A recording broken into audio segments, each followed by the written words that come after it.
હવે ચેક કરી લેજે એક વખત. બધી બેચમાં કરી દીધું ને? ચોટી કેમ ગયો?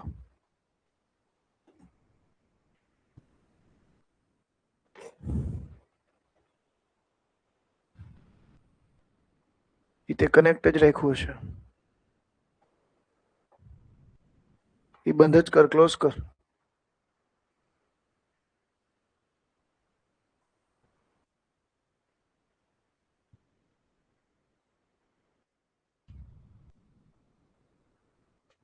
થઈ ગયું? ચાલો, ઓકે, ડન છે. હવે આવે છે કમ્પ્લીટ. ચાલ,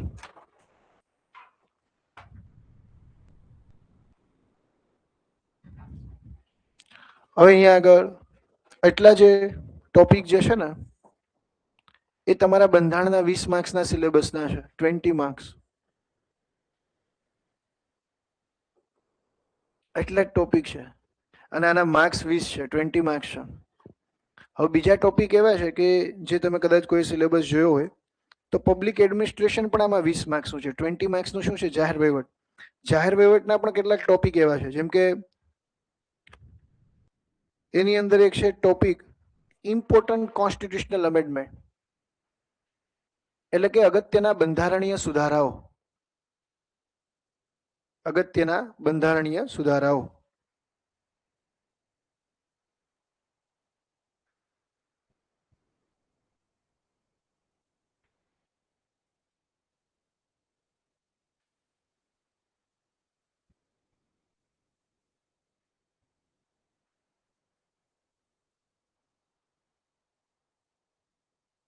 ઓકે, આ ગ્રુપ એ નો કદાચ છે. ગ્રુપ બી નો હજી નથી આવ્યો ને ડિટેલ સિલેબસ?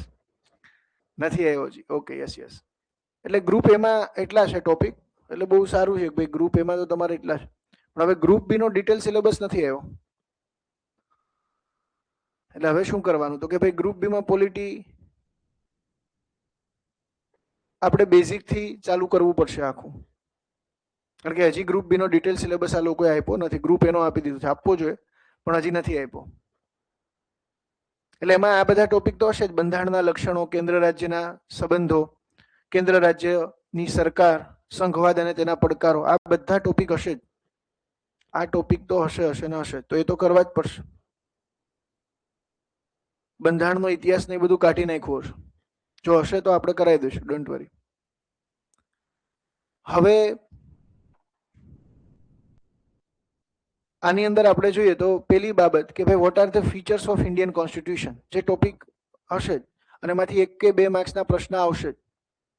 એમાં 1-2 માર્ક્સના ક્વેશ્ચન આપશે. યસ, ગ્રુપ બી માં એટલું જ આપ્યું છે, Indian state system and constitution.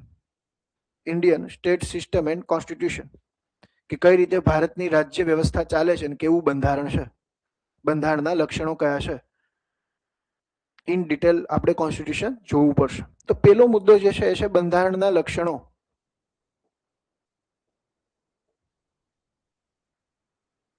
કે દેશનું બંધારણ કેવું છે, the features of Indian constitution. બંધારણના લક્ષણ. અહીંયા જે બી ટોપિક પતે તો તમારે બેઝિક પીવાયક્યુઝ જોવાના, જે પ્રીવિયસ યર ક્વેશ્ચન હોય, જે સીસી ના હોય. કારણ કે જૂની પરીક્ષામાં જોશો ને તો બહુ વાહિયાત પ્રશ્નો હશે. જૂની જે પરીક્ષાઓ હશે, હજી સીસી નું જ કઈ નક્કી નથી. હા, ગ્રુપ એ અને બી ની બે અલગ નોટ્સ બનાવવાની. ગ્રુપ એમાં હું ક્વેશ્ચન આન્સર ફોર્મમાં લખાઈશ. ધારો કે કોઈ મુદ્દો છે કે એમાં જે ટોપિક આપેલા છે તો અહીંયા ક્વેશ્ચન લખીશ, એનો આન્સર કઈ રીતે લખવો એ બી શીખવાડીશ. ક્લિયર થાય છે? ખાસ 3 માર્ક્સના અને 5 માર્ક્સના પ્રશ્નો, કારણ કે 3 માર્ક્સના 30 પ્રશ્નો છે અને 5 માર્ક્સના કેટલા છે? 6 પ્રશ્નો. એટલે 120 માર્ક્સ તો એ છે ખાલી. 120 માર્ક્સ જે છે તો એ તો ખાલી આમના જ છે. એટલે ક્રુશિયલ થઈ જાય છે. બંધારણના લક્ષણોમાં, લક્ષણો એટલે ફીચર. કોઈ પણ માણસ હોય તો એના પણ કંઈક લક્ષણો, એ રીતે બંધારણના પણ લક્ષણો છે. ઇન્ડિયન કોન્સ્ટિટ્યુશનના પણ ફીચર્સ છે. પેલું લક્ષણ છે કે આ જે આપણું કોન્સ્ટિટ્યુશન છે એ વિશ્વનું સૌથી લાંબામાં લાંબુ બંધારણ છે, વિશ્વનું સૌથી લાંબામાં લાંબુ સંવિધાન છે. આનાથી લાંબુ એકે નથી. અને બંધારણ કેવું છે? લેખિત છે. હવે પેલો પ્રશ્ન થાય કે ભાઈ વિશ્વનું સૌથી લાંબુ બંધારણ શું કામ છે? વિશ્વનું સૌથી લાંબુ લેન્થિયસ્ટ કોન્સ્ટિટ્યુશન ઇન ધ વર્લ્ડ, વિશ્વનું સૌથી લાંબુ બંધારણ ભારતનું છે અથવા બંધારણ છે. તો આની પાછળનું કારણ શું છે? કોણ કહેશે? ઓકે, બીજું? આ એ કીધું ભાઈ, હા એ તો આર્ટિકલ એટલે તો લાંબુ થયું ને ભાઈ. યસ, બીજું રીઝન છે કે એવું કહેવાય છે કે constitute assembly is A paradise of lawyer, વકીલો જતા બધા. પછી ત્રીજું રીઝન, ભારત દેશની અંદર વિવિધતા વધારે છે, ધર્મના આધારે વિવિધતા છે, તો અલગ આર્ટિકલ ધર્મના સંબંધિત હશે. 29 જોવા જઈએ તો 30 જે છે ધર્મને સંબંધિત છે, 25, 26, 27, 28 જેની અંદર ધર્મ નિરપેક્ષતાની વાત કરી છે, સેક્યુલરિઝમ. તો આ બધા મુદ્દાઓ છે, આ બધા પોઈન્ટ્સ પણ યાદ રાખવાના છે માઇન્ડમાં. બીજા શું કારણ છે કે ભાઈ લાંબુ હજી સંવિધાન શું કામ બને છે? લેખિત છે તો એ તો યુએસએ નું પણ લેખિત છે, પણ લાંબુ નથી. બીજું, આપણે ત્યાં રાજ્યોનું અલગ બંધારણ નથી, રાજ્યોનું બંધારણ પણ આમાં જ આવી જાય છે. રાજ્યોનું અલગ કોઈ બંધારણ નથી. બીજું, ભૌગોલિક વિવિધતા પણ છે. તો આર્ટિકલ 371 કરીને એક નવો આર્ટિકલ બનાવવો પડ્યો, સ્પેશિયલ પ્રોવિઝન ફોર અધર સ્ટેટ્સ. ધાર્મિક, જ્ઞાતિકીય આ બધી વિવિધતા છે. એક જ કોન્સ્ટિટ્યુશન છે, કેન્દ્ર માટે પણ એક અને રાજ્ય માટે પણ એક. તો ધારો કે કાલ સવારે મેઇન્સમાં આવો ક્વેશ્ચન આવે તો એના જવાબ આ રીતે લખવા પડે 4 મુદ્દામાં કે કયા કયા કારણ છે. તો આપને એ તો ખબર પડી ગઈ કે ભાઈ વિશ્વનું સૌથી લાંબુ બંધારણ છે. તો રીઝન શું છે? તો કે ભૌગોલિક અને ધાર્મિક વિવિધતા, ભૌગોલિક, જ્ઞાતીય, સાંસ્કૃતિક અને પ્રાદેશિક વૈવિધ્ય, રિજનલ જે વૈવિધ્ય છે. નોટ્સની પહેલા ચર્ચા કરશું, પહેલા અહીંયા જે લખાવું એ લખાવ મિત્રો. ભૌગોલિક, જ્ઞાતીય, સાંસ્કૃતિક અને પ્રાદેશિક વૈવિધ્ય, રિજનલ ડાયવર્સિટી. આના લીધે આપણું દેશનું જે સંવિધાન છે, બંધારણ જે છે, એક આ પહેલી બાબત છે. બીજું, બંધારણ સભામાં મોટા ભાગના વકીલો હતા.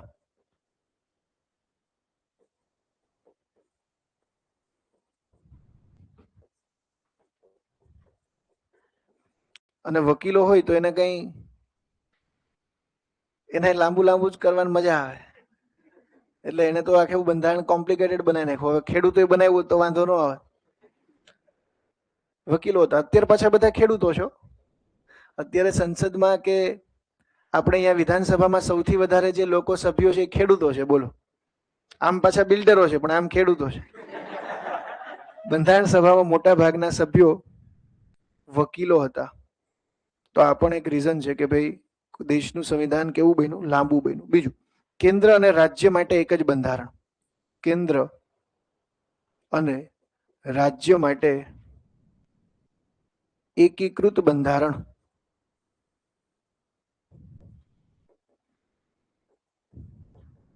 બંધારણના નિર્માણ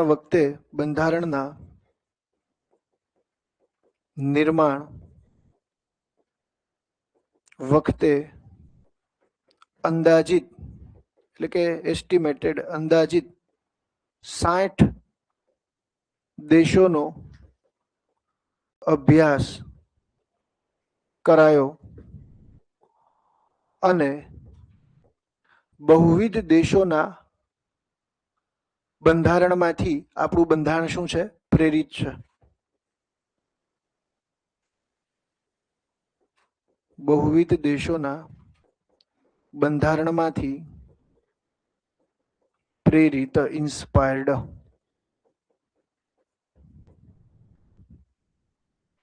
So these all are the reason કે જેથી બંધારણ કેવું બને છે? લાંબુ બને છે.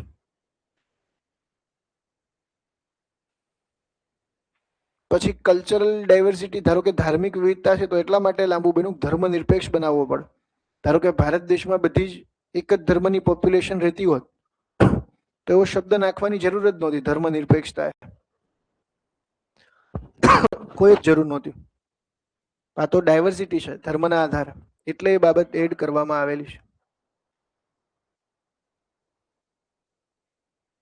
જ્ઞાતીય વિવિધતા ન હોત તો National Commission for Schedule Caste, National Commission for Schedule Tribe, National Commission for Backward Caste આવી સંસ્થાઓ જ ના આવત. દેશની અંદર એક જ ભાષા બોલતા લોકો હોત, ભાષાકીય વિવિધ્ય ન હોત, તો linguistic minority officer article 350B અંતર્ગત આવી સંસ્થાનું અસ્તિત્વ જ ના આવ્યું. ક્લિયર થાય શું કહું છું? કે આ ડાયવર્સિટી છે, આ વિવિધતા છે, એટલા માટે આ બાબતો અસ્તિત્વમાં આવેલી છે. એ કારણ છે. તો વિશ્વનું સૌથી લાંબુ બંધારણ કોઈ દેશનું હોય તો કોનું છે? ભારતનું સૌથી લાંબુ છે. અમેરિકામાં તો કેવું છે? ત્યાંનું કેન્દ્રનું પણ બંધારણ અલગ છે, ત્યાંના રાજ્યનું પણ અલગ છે. બંનેનું અલગ અલગ સંવિધાન છે, બંનેનું અલગ અલગ કેવું છે? બંધારણ છે. કેન્દ્રનું અલગ રહેશે, રાજ્યનું અલગ રહેશે. ભારતમાં એવું નથી. ભારતમાં એક જ સંવિધાન, ભારતમાં એક જ બંધારણ. એમાં કેન્દ્ર સરકારની વાત ભાગ 5માં આવે, રાજ્ય સરકારની વાત ભાગ 6માં આવે, અને બંને વચ્ચેના સંબંધોની વાત 11 અને 12માં આવે, ભાગ 11 અને 12. તો કહેવાનો તાત્પર્ય એ છે કે ભાઈ લાંબુ બન્યું તો એની પાછળના કારણો આ કારણો યાદ રાખવાના છે. ત્યાં આગળ આપણે જ્યારે ગ્રુપ એની મેન્સ લખશું ત્યારે પૂછી નાખે, 3 માર્ક્સનો સવાલ આવી જાય.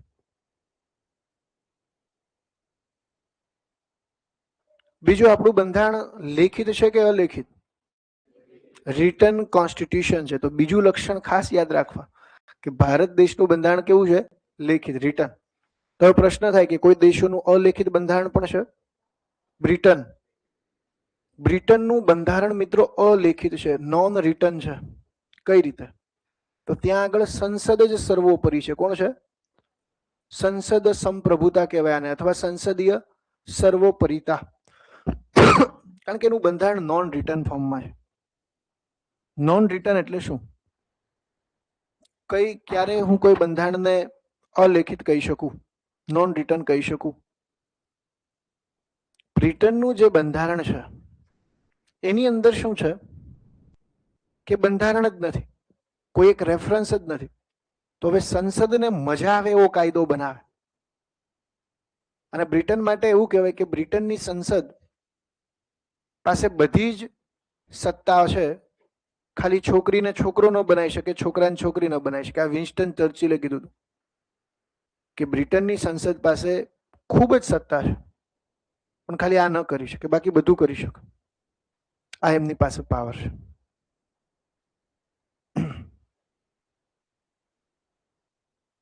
ભારતમાં એવું નથી. ભારતમાં સંસદે કોઈ કાયદો ઘડવો હોય તો ભારતની અંદર એક લેખિત દસ્તાવેજ છે, જે બંધારણ છે. એ બંધારણના દાયરામાં રહીને કાયદો ઘડવો પડે. જો બંધારણના દાયરાથી જતા રહે બહાર તો એ કાયદાને ગેરબંધારણીય પણ જાહેર કરાશે, અનકોન્સ્ટિટ્યુશનલ જાહેર કરાશે. અને ઘણી વખત એ પ્રકારના કાયદાઓને ગેરબંધારણીય પણ ભૂતકાળની અંદર જાહેર કરેલા બી છે, અનકોન્સ્ટિટ્યુશનલ ડિક્લેર કરેલા છે. તો આપણે ત્યાં જે આપણું બંધારણ છે એ સર્વોપરી છે. સર્વોપરી શું છે? બંધારણ. અમેરિકાની અંદર સર્વોપરી છે ન્યાયતંત્ર, એને કહેવાય જ્યુડિશિયલ સુપ્રીમસી. બ્રિટનની અંદર સર્વોપરી છે સંસદ, એને કહેવાય સંસદીય સંપ્રભુતા અથવા સંસદીય સર્વોપરિતા. ભારતમાં જે સુપ્રીમ જે છે એ શું છે? કોન્સ્ટિટ્યુશનલ. સરકારના જે 3 અંગો છે, ધારાસભા, કારોબારી અને ન્યાયતંત્ર, એ ત્રણેય અંગોએ કોના દાયરામાં રહીને કામ કરવાનું છે? બંધારણના દાયરામાં રહીને. એને જ કહેવાય સંસદીય સર્વોપરિતા. તો બીજી બાબત કે ભારતનું બંધારણ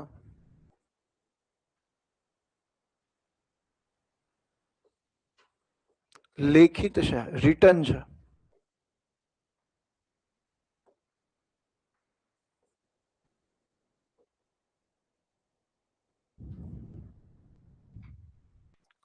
ભારતનું બંધારણ કેવું છે? રિટન, લેખિત. અને આ લેખિત બંધારણમાં આપણું જે રિટન કોન્સ્ટિટ્યુશન જે છે એની અંદર આપણને આઈડિયા હોવો જોઈએ કે કુલ 25 ભાગો અને 12 અનુસૂચિઓ છે, 25 પાર્ટ્સ એન્ડ 12 શેડ્યુલ. બંધારણના નિર્માણ વખતે અથવા બંધારણના અમલીકરણ વખતે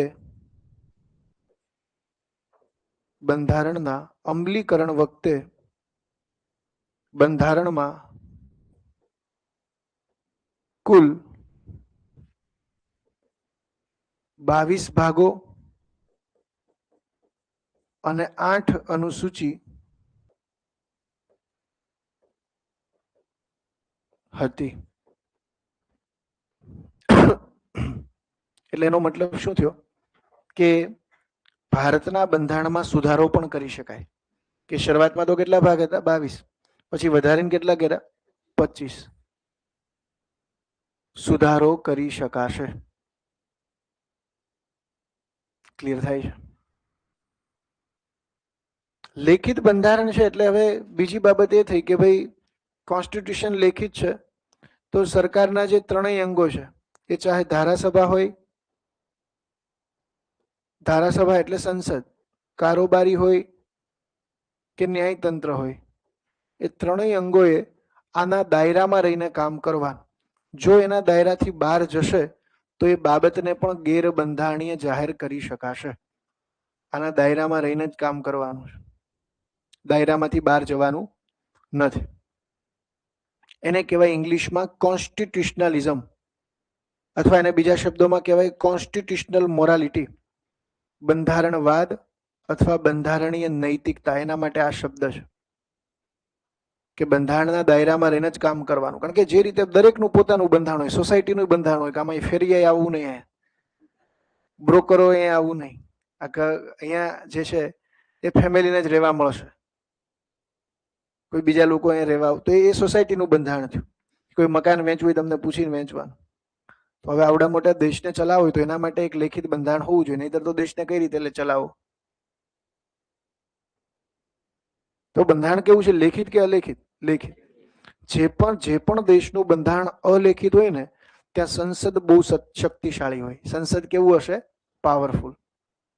એ દેશોની અંદર જે પાર્લામેન્ટ જે છે, જે સંસદ જે છે, પાવરફુલ થશે. ભારતમાં સંસદ પણ પાવરફુલ નથી, સુપ્રીમ કોર્ટ પણ પાવરફુલ નથી, કારોબારી પણ પાવરફુલ નથી. પાવરફુલ છે કોન્સ્ટિટ્યુશન, બંધારણ.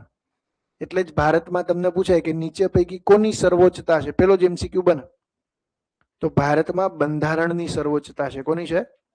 સંસદીય સર્વોચ્ચતા પણ નથી, ન્યાયિક સર્વોચ્ચતા પણ નથી, કારોબારીની પણ સર્વોચ્ચતા નથી. સર્વોપરિતા અથવા સર્વોચ્ચતા કોની છે? કોન્સ્ટિટ્યુશન, બંધારણની. આ તો બે નોર્મલ વસ્તુ હતી. આ તો હવે બધાને ખ્યાલ જ હોય કે ભાઈ આવું છે બંધારણ. હવે બીજો પ્રશ્ન એ થાય કે આજે આ બંધારણ આપણું છે એમાં ફેરફાર કરી શકાય કે નહીં, અથવા બંધારણ જે છે એમાં મજા આવે એટલા ફેરફાર થઈ શકે કે અમુક લિમિટેડ ચેન્જીસ થઈ શકે? તો જો એક મુદ્દો છે કે ભાઈ ભારત દેશનું બંધારણ, Indian constitution is a blending of flexibility and rigidity. Bharat દેશનું જે સંવિધાન છે, જે બંધારણ છે, એ કઠોરતા અને લચીલાપણાનું સંમિશ્રણ છે. આ એક વિધાન થયું, આ એક લક્ષણ થયું. આ વખતેની એસટીઆઈની મુખ્ય પરીક્ષામાં પ્રશ્ન હતો. કોઈ આપી હતી? પેપર જોયું? કોઈ જોયું હતું તમે? ઓકે. તો ભારતનું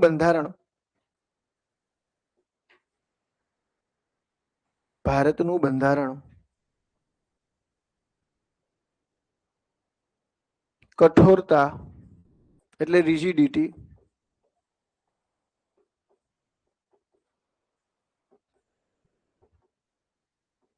અને લચીલાપણું એટલે ફ્લેક્સિબિલિટી નું સંમિશ્રણ છે. Indian constitution is a blending of rigidity and flexibility. કેટલાક લક્ષણો એવા છે કે જે રિજિડ છે, કેટલાક લક્ષણો એવા છે કે જે કેવા છે? ફ્લેક્સિબલ. એટલે કે હું બંધારણમાં ચેન્જીસ કરી શકું. કોઈ પણ વસ્તુને ફ્લેક્સિબલ ક્યારે કહેવાય? જ્યારે આપણે એની અંદર શું કરી શકીએ? બદલાવ કરી શકીએ, ચેન્જીસ કરી શકીએ. તો હવે જો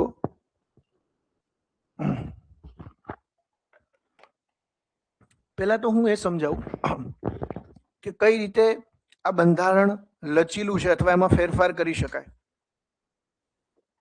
ભારત દેશનું સંવિધાન શા માટે લચીલું કહી શકાય?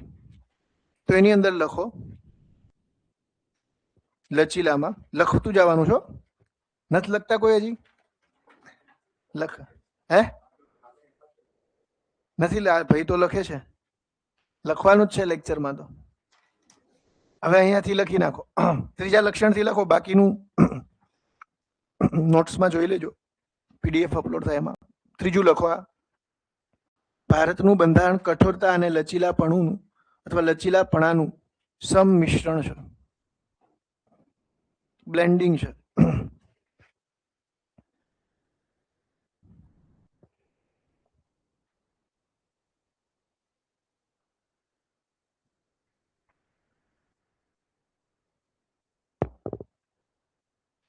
તો એમાં શા માટે આપણે એવું કહી શકીએ કે ભાઈ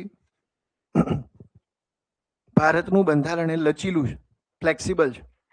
ઇન્ડિયન કોન્સ્ટિટ્યુશન ઇઝ ફ્લેક્સિબલ. તો એની પહેલી બાબત એ છે, એમાં લખો હવે કે બંધારણના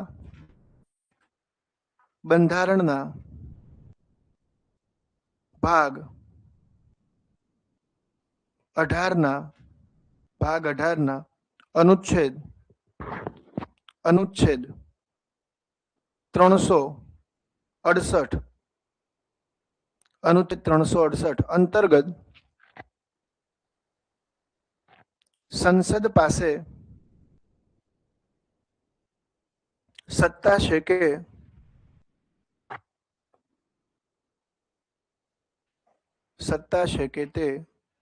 છે કે તે બંધારણમાં સુધારો કરી શકે.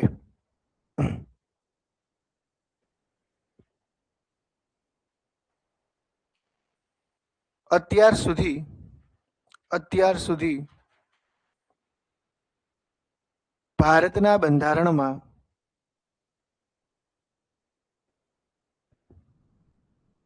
કુલ 106 વખત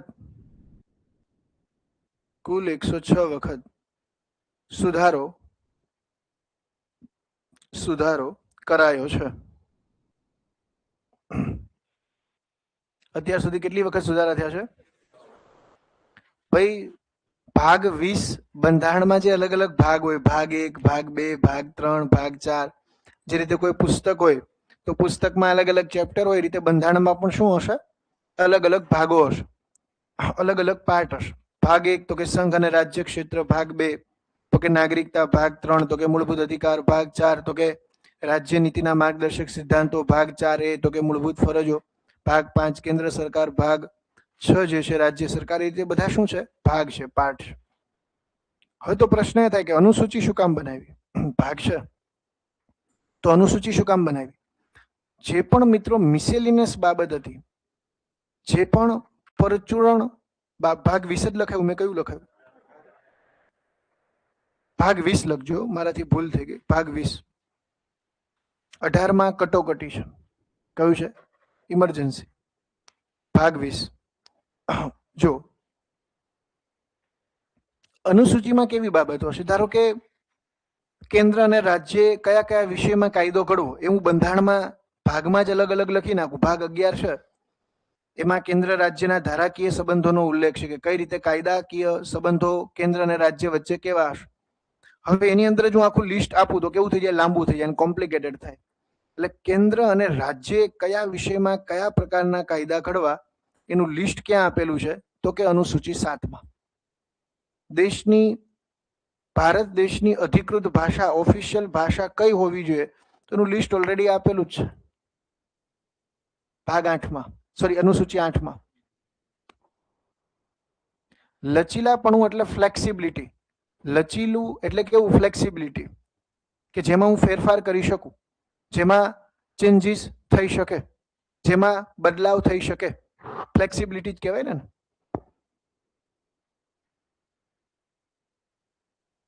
સર, જનરલ બહુમતીથી સુધારો થઈ શકે છે તે એ પણ લચીલામાં આવે નહીં. પેલી બાબત એ કહું, બંધારણમાં સુધારો કરવા માટે જે બહુમતી જોશે એ વિશિષ્ટ બહુમતી જોશે. કેવી જોશે? વિશિષ્ટ બહુમતી. આમાં જે એ પાછું કઠોરમાં આવશે તો એ બહુમતી કેવી જોશે? સાદી નહીં જોઈએ, વિશિષ્ટ. અલગ અલગ પ્રકારની જો બહુમતી હોય, બેઝિક અત્યારે સમજાઈ દો. સંસદ છે તો એમાં કોઈ નિર્ણય લેવો છે તો સંસદમાં ચૂંટાયેલા જનપ્રતિનિધિઓ તો ત્યાં ગયા છે. ધારો કે વિધાનસભામાં કોઈ નિર્ણય લેવો છે તો અહીંયાથી ચૂંટાયેલા એમએલએ ગયા છે. તો હવે નિર્ણય કઈ રીતે લેવાનો, ડિસિઝન લેવાનું કઈ રીતે?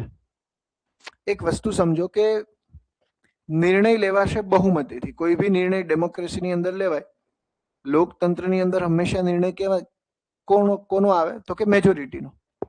મેજોરિટીમાં પણ અલગ અલગ પ્રકારની મેજોરિટી હોઈ શકે. સિમ્પલ વસ્તુ છે. તો ગૃહમાં કઈ બધા તો હાજર રહેતા ને, અમુક તો નાસ્તો પાણી કરવા વયા ગયા હોય. અમુક લોકો તો હાજર જ નથી રહેતા ગૃહમાં, ચા નાસ્તો મજા કરે છે કારણ કે સસ્તું ખાવાનું મળે. રહેવાનું તો 37 રૂપિયા મળે જ છે ગુજરાત વિધાનસભામાં, અને સસ્તું હોય તો અહીંયા તો 4-5 BHK નો છે, ત્યાં તો દિલ્હીમાં તો 7 BHK ના બંગલો છે, અને ઢોસા ને બધું મળે ત્યાં. આ કોન્ટિનેન્ટલ શેલ્ફ આવે. કોઈ કે મારે મેક્સિકન ખાવું તો મેક્સિકન બનાવી દે, કોઈ કે થાઈ રાઈસ ખાવા તો એ બનાવી દે, અને 2 રૂપિયા મળે ત્યાં. એટલે પાછા અહીંયા આવતા નથી, ન્યાય કે મજા આવે. ચા તો રૂપિયાની જ મળે.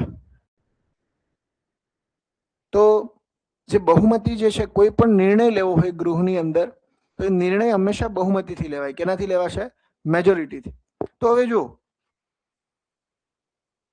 એક બહુમતીને કહેવાય સાદી બહુમતી. કેવી કહેવાય? સાદી બહુમતી. પેલી બાબત, સાદી બહુમતી એટલે શું? ધારો કે આ ગૃહ છે, ગૃહની અંદર કુલ સંખ્યા, ધારો કે લોકસભા છે તો લોકસભાની કુલ સંખ્યા 543 છે, રાજ્યસભાની 245 છે, અને આપણી જે વિધાનસભા છે એની સીટો છે 182. આ રીતે છે ને 3 વિધાનસભાની સીટો, એ પણ ગૃહ જ કહેવાય. એ રાજ્યની વિધાનસભા છે અથવા રાજ્યનું એક વિધાનમંડળ છે, રાજ્યની ધારાસભા છે.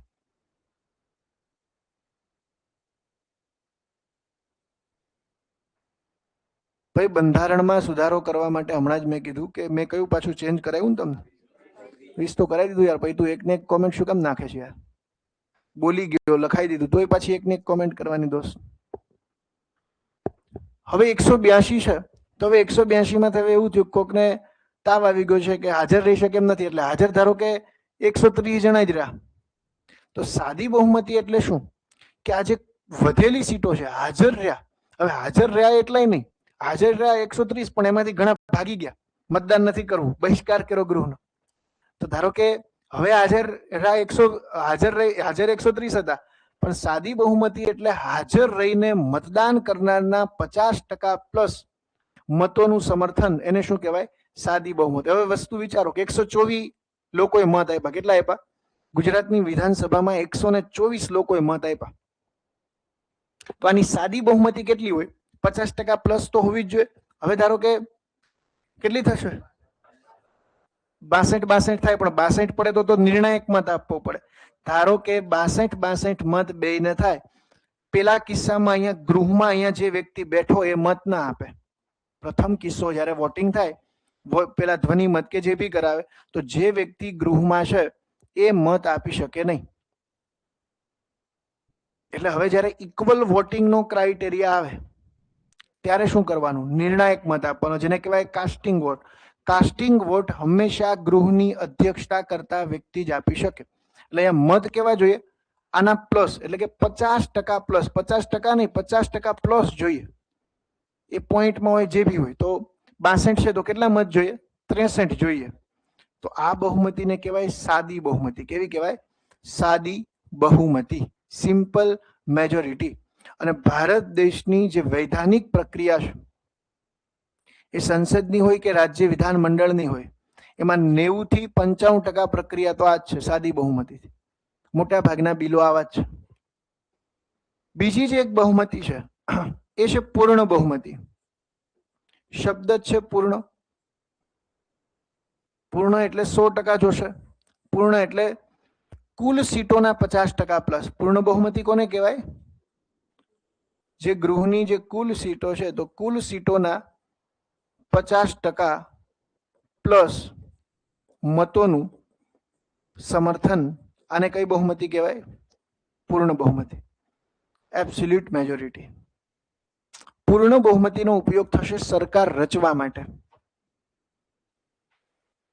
એટલે મેં હમણાં જ સમજાવું મિત્ર, અહીંયા મેં શું કીધું કે હાજર રહીને મતદાન કરનારના 50% પ્લસ એ સાદી બહુમતીમાં આવે. જો એ વયા જાય તો હાજર રહીને મતદાન કરનારના. આમાં શું છે? કુલ સીટોના 50% પ્લસ 1 એવું નહીં મિત્ર, 50% પ્લસ.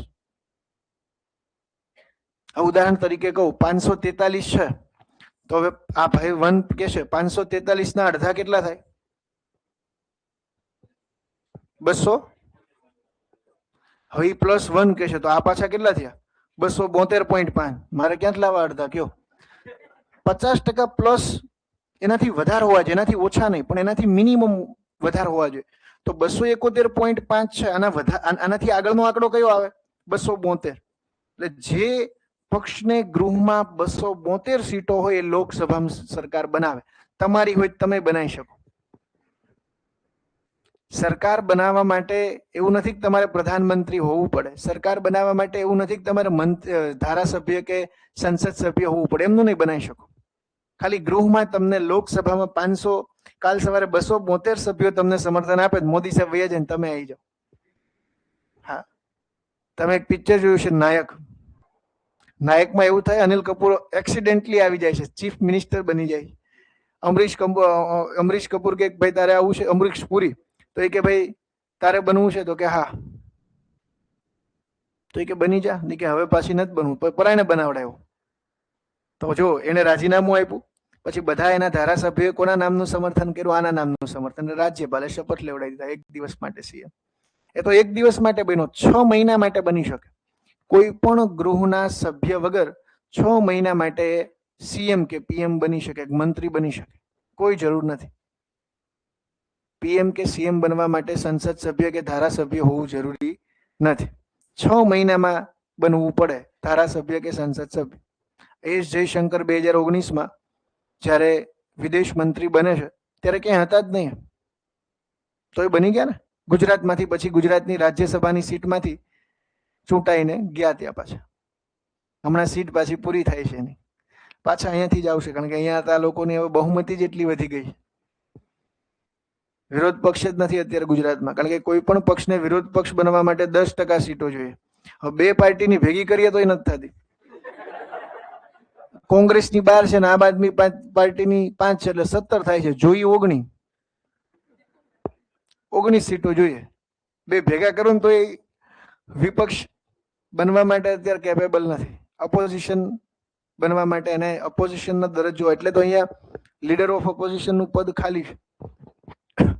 ઇવન નરેન્દ્ર મોદી જ્યારે સીએમ બન્યા ને ગુજરાતના, એ પેલા એક કોર્પોરેટની કે ચૂંટણી કે કોઈ પણ પ્રકારની ચૂંટણી લડ્યા જ નહોતા, સંગઠનમાં જ હતા.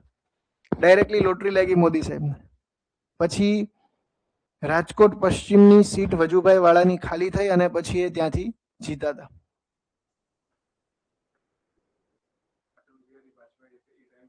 શું હવે તો મને યાદ નથી કઈ. ના, કીધું હશે તો, કારણ કે બીજેપીના નેશનલ સેક્રેટરી હતા, જનરલ સેક્રેટરી હતા, એટલે એ તો ઓબ્વિયસલી કીધું, કારણ કે બે ઓલા સંગઠનમાં કામ કરતા દિલ્હી, ત્યાંથી હવે ગુજરાત આવી ગયા, એટલે તો એનું હિન્દી સારું છે. નહીતર તમે જો ગુજરાતીઓનું હિન્દી આપને ખબર જ હોય કેવું હોય. અમિત શાહ બોલે એટલે ખબર પડી જાય કે આ ગુજરાતી જ છે. હિન્દીમાં ના બોલીએ કોઈ જાજી વાર્તામાં, પણ પાછા અહીંયા કોઈ રેસ્ટોરન્ટમાં જાય તો હિન્દીમાં વાત કરે છો. ભૈયા 2 રોટલી લાવો, 2 પૂરી લાવો, पानी पूरी भैया खिला दो, 2 प्लेट लगा दो. बोलो कि હું ગુજરાતી જ છું ભાઈ, રાજકોટ નો જ છું. કે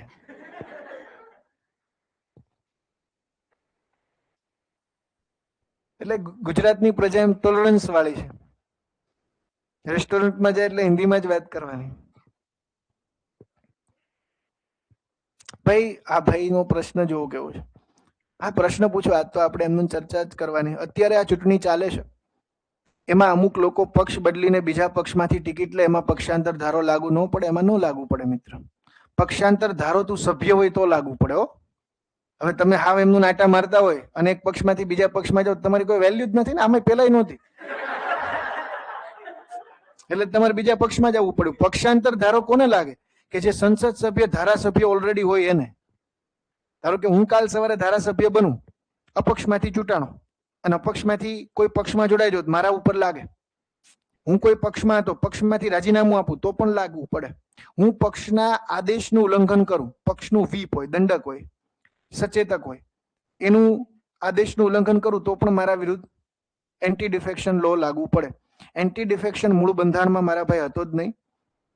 એન્ટી ડિફેક્શન લો રાજીવ ગાંધીની સરકાર લાવે છે, કારણ કે ત્યારે કેવું હતું, હોર્સ ટ્રેડિંગ થતું હતું. હું રૂપિયા આપું એટલે કોઈ પક્ષમાંથી બીજી, કારણ કે ચૂંટણી મની અને મસલ પાવરથી જીતે, આ વાસ્તવિકતા છે. રૂપિયા હોવા જોઈએ તો તમે જીતી શકો. હવે એક પક્ષમાંથી બીજા પક્ષમાં જવાનું ચલણ એટલું વધી ગયું, 1985માં બંધારણમાં 52મો બંધારણીય સુધારો કર્યો અને એક નવી શેડ્યુલ એડ કરી, 10મી અનુસૂચિ. અને 10મી અનુસૂચિના માધ્યમથી કીધું કે ક્યારે કોઈ વ્યક્તિ ગેરલાયક ઠરશે પક્ષ પલટાના કાયદાથી, અને પક્ષ પલટાથી કોઈ વ્યક્તિને દૂર કરવાની સત્તા ગૃહના અધ્યક્ષને આપેલી છે, લોકસભામાં સ્પીકરને, રાજ્યસભામાં સભાપતિને. તો હવે આ તો કોઈ પક્ષમાં, આ થોડું કઈ સંસદ સભ્ય છે, એ તો એની આઈડિયોલોજી બદલી ગઈ એટલે એક પક્ષમાંથી બીજા પક્ષમાં વયો ગયો. અને પક્ષાંતર ધારો લાવવાનો ઉદ્દેશ હતો સરકારની સ્થિરતા જળવાઈ રહે, ધ સ્ટેબિલિટી ઓફ ગવર્મેન્ટ. સરકારની શું જળવાઈ રહે? સ્થિરતા. હવે ધારો કે કોઈ ચૂંટીને મોકલેલી એક સરકાર છે, હવે એક પક્ષમાંથી બીજા પક્ષમાં વયા ગયા એટલે સરકારની સ્થિરતા કેવી ગઈ? જોખમાઈ ગઈ. સરકાર સ્થિર જ ન રહી શકે ને, સરકાર પડી ભાંગી. હવે પાછી કોઈ સરકાર બનાવવા માટે સક્ષમ નથી, એટલે પાછી શું કરવી પડે? નવી ચૂંટણીનું આયોજન કરવું પડે. ક્લિયર થાય છે? એટલે સ્ટેબિલિટી સામે ખતરો હતો, એટલા માટે પક્ષ પલટાનો ધારો પછીથી એડ કરવામાં આવ્યો. અને ડિસએડવાન્ટેજ એડવાન્ટેજ બધું છે. એટલે પક્ષાંતર ધારો ભાઈ સભ્ય હોય એને લાગુ પડે, ધારાસભ્ય હોય તો એને લાગુ પડે, સંસદ સભ્ય હોય તો એને લાગુ પડે. એમનું આપણી જે માટા ફેરા કરતો અને એક પાર્ટીમાંથી બીજી પાર્ટીમાં જોડાઈ જાય તો એને લાગુ ન પડે. હો, ઇવન કોઈ વ્યક્તિ છે, એ સાંસદ સભ્ય છે અથવા ધારાસભ્ય છે, પોતાના ધારાસભ્ય તરીકે રાજીનામું આપે અને પછી કોઈ પક્ષમાં જોડાય તો પણ લાગુ પડે નહીં. પક્ષ પલટાના કાયદાનો ઉદ્દેશ છે કે એ અંતર્ગત કોઈ સંસદ સભ્ય કે ધારાસભ્યને ગેરલાયક ઠેરવવું. That is the reason. Okay, તો પૂર્ણ બહુમતી એટલે શું? આનો યુઝ ક્યાં થાય? સરકાર રચવા માટે અને સરકાર દૂર કરવા માટે. અટલ બિહારી વાજપેયીની મિત્ર જે સરકાર હતી એ 1996માં સરકાર રચી નથી શકતી. એનું કારણ એ જ છે કે સરકાર રચવા માટે you have two pass confidence motion, વિશ્વાસનો પ્રસ્તાવ જે છે એ પસાર કરવો પડે. એક મત ઓછો પડ્યો હતો અને 13 દિવસ સુધી સરકાર ચાલી, પછી ઘરે વયા ગયા. અને સરકાર દૂર કરવા માટે, સરકારને તોડી પાડવા માટે અવિશ્વાસનો પ્રસ્તાવ આવે. સર મહારાષ્ટ્રમાં નો લાગુ થાય? પ્રશ્ન સારો છે, પણ પક્ષ પલટાના કાયદામાં એક પ્રોવિઝન છે કે કોઈ એક પક્ષના 2/3 કરતા વધારે સભ્યો અન્ય પક્ષમાં જોડાય. સંસદ સભ્યો બધાય નહીં, સંસદ સભ્યો કે ધારાસભ્યો છે કોઈ એક પક્ષના, એના 2/3 અથવા એનાથી વધારે સભ્યો કોઈ પક્ષમાં જોડાય અથવા નવો પક્ષ રચે તો લાગુ થાય નહીં. કારણ કે હવે 2/3 વયા ગયા એટલે પક્ષમાં વેલ્યુ કઈ કાઢ લેવાનું નથી. તો 2/3 ગયા હોય બીજા પક્ષમાં અથવા નવો પક્ષ રચ્યો હોય. ક્લિયર? હવે જો આને પૂર્ણ બહુમતી કહેવાય. અસરકારક બહુમતીનું એક ભાઈ એક્સપ્લેનેશન આપ્યું, એ બિલકુલ ખોટું છે. હા, એ નથી અસરકારક. આ પૂર્ણ બહુમતી ખબર પડી ને, ખાલી બે જ જગ્યાએ યુઝ થાય છે, સરકાર રચવા, સરકાર દૂર કરવા. બીજે ક્યાંય આનો ઉપયોગ નથી, નેવર. સૌથી વધારે બહુમતી કઈ યુઝ થાય? સાદી. ત્રીજી બહુમતી છે દોસ્તો અસરકારક. વિશિષ્ટો પછી આગળ કરાઈશ. અસરકારક હજી આપણે આગળ પણ આની ચર્ચા કરશું. અસરકારક બહુમતી એટલે શું? ઇફેક્ટિવ મેજોરિટી એટલે શું? હવે જુઓ, ધારો કે સમજાવું આખો કન્સેપ્ટ. રાજ્યસભા છે અથવા લોકસભામાં 543 સીટો છે. કેટલી છે? અને આપણી વિધાનસભામાં 182 છે. દરેક વિધાનસભામાં અલગ અલગ સીટો હોય, વસ્તીના આધારે હોય. તો બધા કંઈ આમાં ઘણા તમને ખ્યાલ હશે.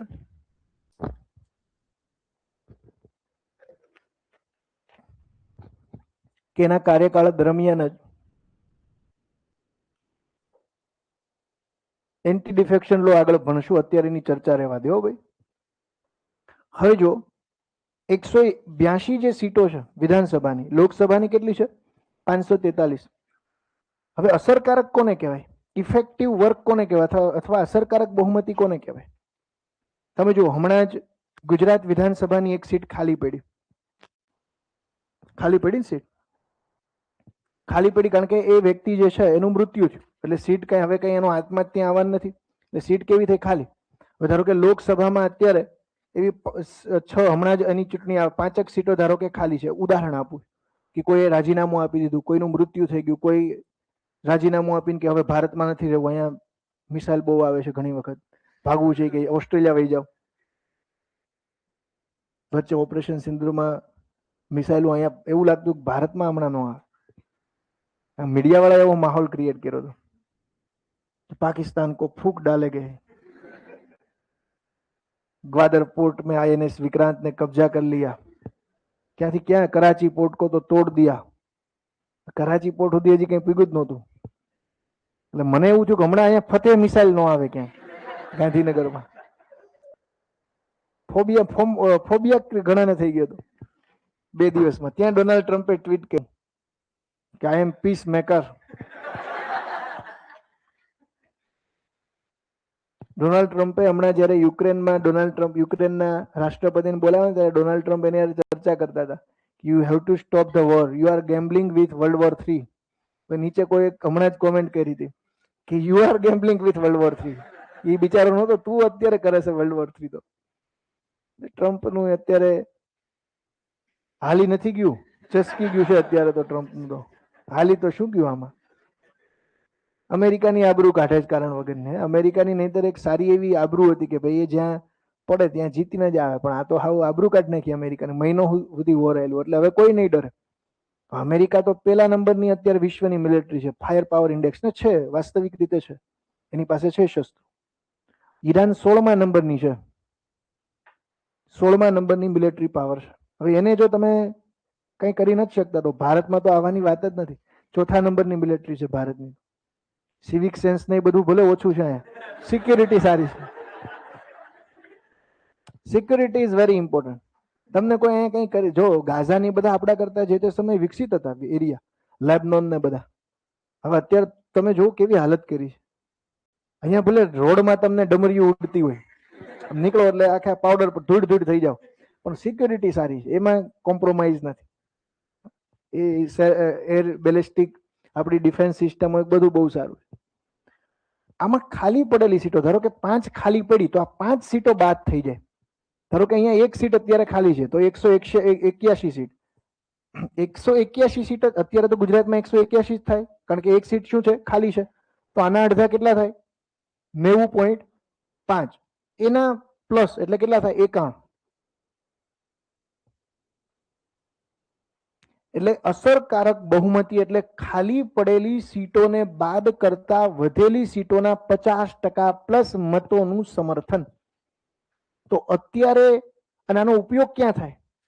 તો અસરકારક બહુમતીનો ઉપયોગ ભારત દેશના બંધારણમાં રેર ઓફ ધ રેર કિસ્સામાં અને ક્યાં થાય છે? તો કે જે પ્રિસાઇડિંગ ઓફિસર છે, લોકસભા, રાજ્યસભા, વિધાનસભા અને વિધાન પરિષદ, એના અધ્યક્ષ અને ઉપાધ્યક્ષને દૂર કરવા માટે જે બહુમતીનો ઉપયોગ થાય એ કઈ છે? અસરકારક. બીજે ક્યાંય નથી થતો. Effective majority. ધારો કે અત્યારે ગુજરાતના અધ્યક્ષ શંકર ચૌધરીને દૂર કરવા છે તો એના માટે હવે તો 181 સીટો થઈ, આના અડધા કેટલા થાય? 90.5. એટલે કેટલા લોકોનું સમર્થન જોઈએ? 91. પણ ભૂપેન્દ્ર પટેલની સરકાર અત્યારે ધારો કે દૂર કરવી છે, અવિશ્વાસનો પ્રસ્તાવ લાવવો છે, તો કેટલા સમર્થન જોઈએ? 92. તો અસરકારક બહુમતી એ પૂર્ણ બહુમતીથી અલગ છે. અસરકારક બહુમતીમાં ખાલી પડેલી સીટોને બાદ કરતા વધતી સીટોના 50% પ્લસ મતોનું સમર્થન લેવું પડે. આને અસરકારક બહુમતી પણ કહેવાય અને વાસ્તવિક બહુમતી પણ કહેવાય, ઇફેક્ટિવ અથવા વાસ્તવિક. ઓકે, એટલે આ બહુમતી તો આપણે આગળ પાછા ભણશું, પણ એક મિત્રનો ક્વેશ્ચન હતો એટલે ચર્ચા કરી. તો બંધારણમાં સુધારો કરવા માટે સાદી બહુમતી ન જોઈએ. કેવી બહુમતી જોશે? વિશિષ્ટ. એ જ એને રિજિડ બનાવે છે. કેવું બનાવે છે? રિજિડ. આની આગળ પણ ચર્ચા કરશું. હવે આપણે જે ચર્ચા કરતા હતા કે ભાઈ બંધારણ લચીલું આ રીતે છે, હવે કઠોર કઈ રીતે છે? Why Indian constitution is a rigid. શા માટે કહી શકાય કે કઠોર? તો પેલી બાબત, કઠોરમાં લખો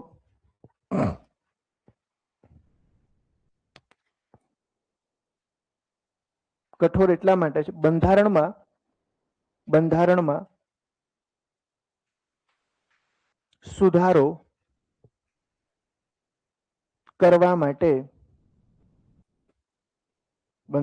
સુધારો કરવા માટે વિશિષ્ટ બહુમતીનું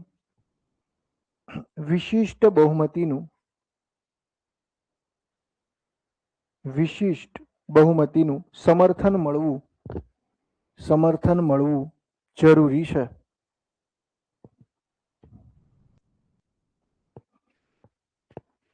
અને જો કોઈ બાબત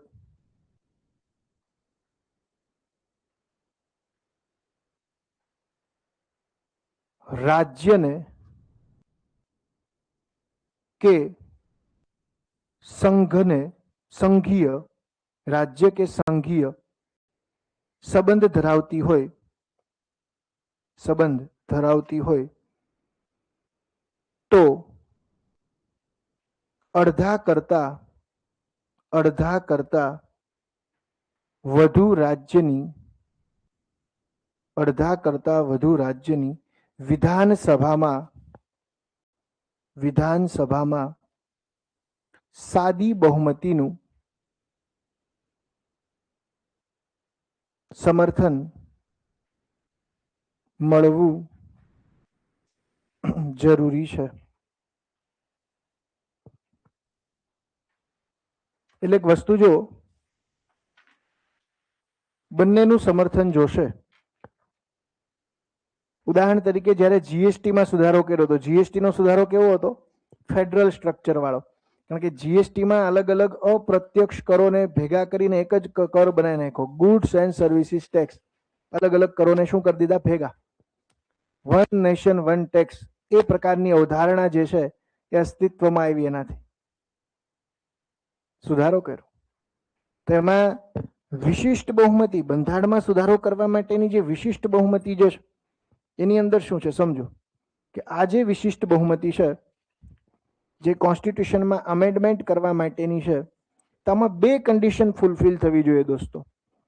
બંધારણમાં સુધારો કરવા માટેની જે વિશિષ્ટ બહુમતી છે, રાષ્ટ્રપતિને દૂર કરવાની વિશિષ્ટ બહુમતી પણ અલગ છે.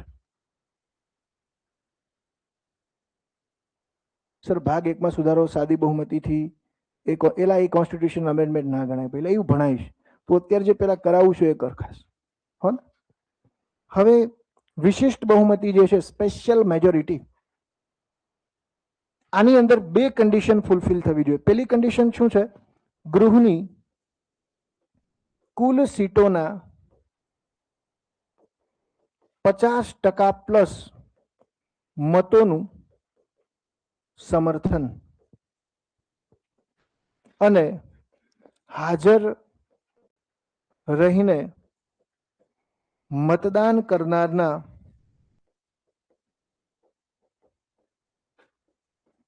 2/3 પ્લસ મતોનું સમર્થન. આ બંને કન્ડિશન ફૂલફિલ થાય તો સંસદમાં એ બંધારણમાં સુધારો થશે.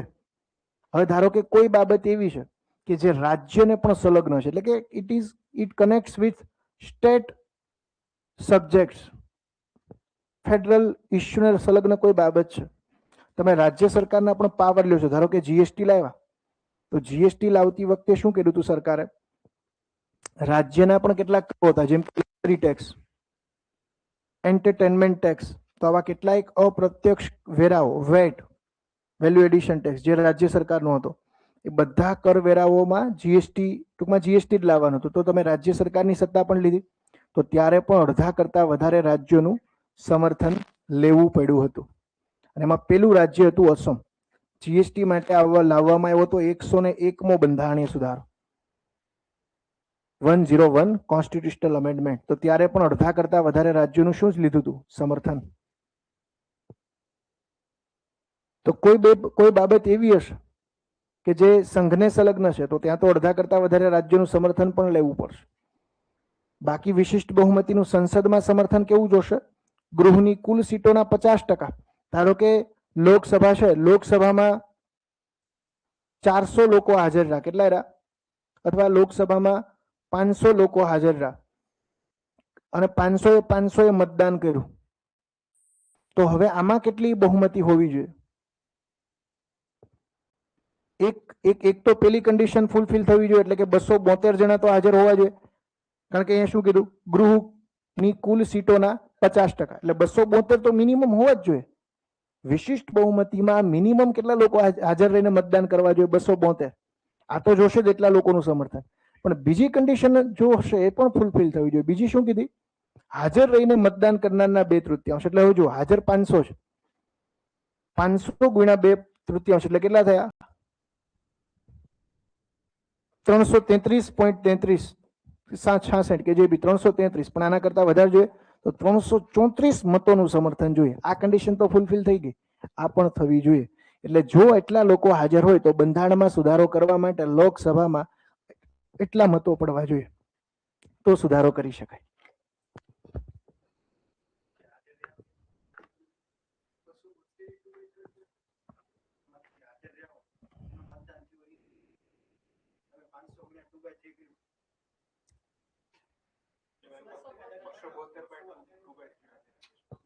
બસો 272/2/3 થોડું આવે ભાઈ. એટલે હાજર મેં શું કીધું? હાજર 500 રહ્યા. બે કન્ડિશન ફૂલફિલ થવી જોઈએ. એક કન્ડિશન કઈ ફૂલફિલ થવી જોઈએ?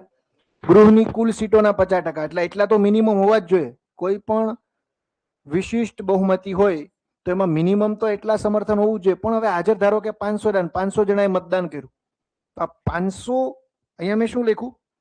હાજર રહીને મતદાન કરનારના 2/3. આ પણ જોશે. બીજી કન્ડિશન આ, તો 500 ગુણ્યા મારે કેટલા કરવા પડે? 2/3, 2/3.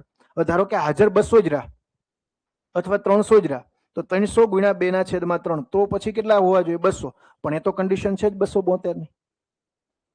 ક્લિયર થાય છે? એટલે સ્પેશિયલ મેં આ 272 કઈ રીતે 2/3 એના થોડા ગણવાના છે. બંને કન્ડિશન ફૂલફિલ થવી જોઈએ, આ અને આ બે. હજી આપણે આગળ સંસદ જોશું ત્યારે હજી ડિટેલમાં બેઝિક ચર્ચા કરીશું. આ તો આજે પેલો જ ક્વેશ્ચન બધા ના હોય કે શું છે. તો અહીંયા આગળ વિશિષ્ટ બહુમતી, હજી આ તો કઈ વિશિષ્ટ બહુમતી નથી. રાષ્ટ્રપતિને પદ પરથી દૂર કરવાની જે મહાભિયોગની પ્રક્રિયામાં જે બહુમતી છે ને, એ તો છે કુલ સીટોના 2/3. એક જ તે કન્ડિશન. કુલ સીટોના 2/3 એટલે 543 એના 2/3, અને રાજ્યસભામાં 245 એના 2/3. So it is very difficult. Bharat દેશના સંવિધાનમાં સૌથી કોઈ અઘરામાં અઘરી લેજિસ્લેટિવ પ્રોસિડિંગ હોય તો એ છે ઇમ્પીચમેન્ટ ઓફ પ્રેસિડન્ટ. રાષ્ટ્રપતિ જે છે એને દૂર કરવાની પ્રક્રિયા, એના વિરુદ્ધની મહાભિયોગની પ્રક્રિયા એ છે. It is very difficult to impeach the president of India. સૌથી અઘરી પ્રક્રિયા. આ કદાચ ક્વેશ્ચન પૂછે, તમને પૂછે ભારતના નીચે પૈકી કઈ સંસદીય પ્રક્રિયામાં સૌથી વધારે અઘરી છે અથવા એને દૂર કરવા વધારે અઘરા, તો એમાં હોય કે બંધારણમાં સુધારો કરો, રાષ્ટ્રપતિને પદ પરથી દૂર કરવા, ઉપરાષ્ટ્રપતિને પદ પરથી દૂર કરવા. તો રાષ્ટ્રપતિને પદ પરથી દૂર કરવા એ સૌથી અઘરી. કોઈ થયું છે સર રાષ્ટ્રપતિ દૂર? અત્યાર સુધીના આપણા બંધારણના ઇતિહાસમાં કોઈ સુપ્રીમ કોર્ટના જજ પણ એ રીતે દૂર નથી થયા, હાઈકોર્ટના જજ પણ દૂર નથી થયા, કોઈ દૂર નથી થયું. હા, એક વખત ઇન્સિડન્ટ એવો બન્યો હતો કે જ્ઞાની જેલસિંહ એમણે Indian post office act amendment bill 1986 ની અંદર લાંબા ટાઈમ સુધી પેન્ડિંગ રાખી મૂક્યું હતું. તો રાજીવ ગાંધીની સરકારે એના વિરુદ્ધ પ્રસ્તાવ લાવવા માટે જઈ રહી હતી, પણ પછી રાજીવ ગાંધીની સરકાર જ વહી ગઈ, કારણ કે એમનું ડેથ થઈ ગયું, એટલે પ્રસ્તાવ ન આવી શકો. અત્યાર સુધીના ઇતિહાસમાં ક્યારેય કોઈ પ્રેસિડન્ટ દૂર થયા નથી. ક્લિયર થાય છે? હમણાં એક જજને દૂર કરવાના હતા, પણ એ પેલા રાજીનામું આપીને વયા ગયા, જસ્ટિસ વર્મા. તો હવે જો હવે એક ભાઈ કહે છે બહુમતીના પ્રકાર પૂછે 5 માર્ક્સમાં કે બહુમતીના પ્રકાર લખો, તો 5 લખવી પડે. સાદી બહુમતી, વિશિષ્ટ બહુમતી, એ વિશિષ્ટ બહુમતીના 3 પ્રકાર પાછા પાડવા પડે. અસરકારક બહુમતી, પૂર્ણ બહુમતી. ઘણા તો ભણે છે પણ હજી આ બહુમતી જ ખબર નથી ઘણાને. એટલે સાદી એટલે શું? હાજર રહીને મતદાન કરનારના 50%. પૂર્ણ એટલે શું? કુલ સીટોના 50% પ્લસ. અસરકારક એટલે શું? કુલ સીટોમાંથી ખાલી પડેલી સીટો, ગેરહાજર નહીં, ખાલી પડેલી સીટો. ખાલી એટલે કોઈ ગુજરી ગયું છે, રાજીનામું આપીને વયું ગયું છે, ઈ ખાલી સીટો કહેવાય. પક્ષવાળાએ કાઢી મૂક્યો છે ને, તો એ ખાલી સીટો કહેવાય. અસરકારક બહુમતી એટલે એ. વિશિષ્ટ એટલે મેં કીધું વિશિષ્ટના પણ 3 પ્રકાર છે, આપણે આગળ જોશું. હજી એક રાજ્યસભા વાળી વિશિષ્ટ બહુમતી અલગ આવશે.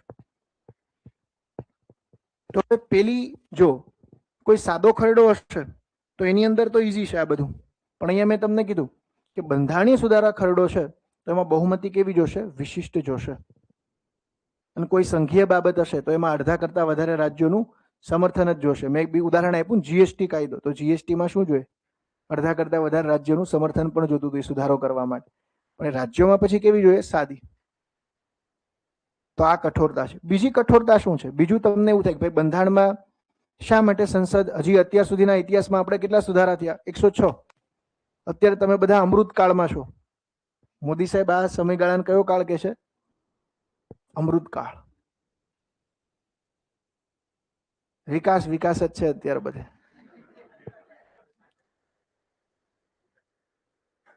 હમણાં જે મોદી સાહેબ થરાદ આવ્યા હતા ત્યારે વિકાસની જ વાતો કરતા હતા કે આ બહેનોએ મને જે રોટલા ખવડાવ્યા છે, હું અહીંયા સ્કૂટર લઈને જ આટા મારતો.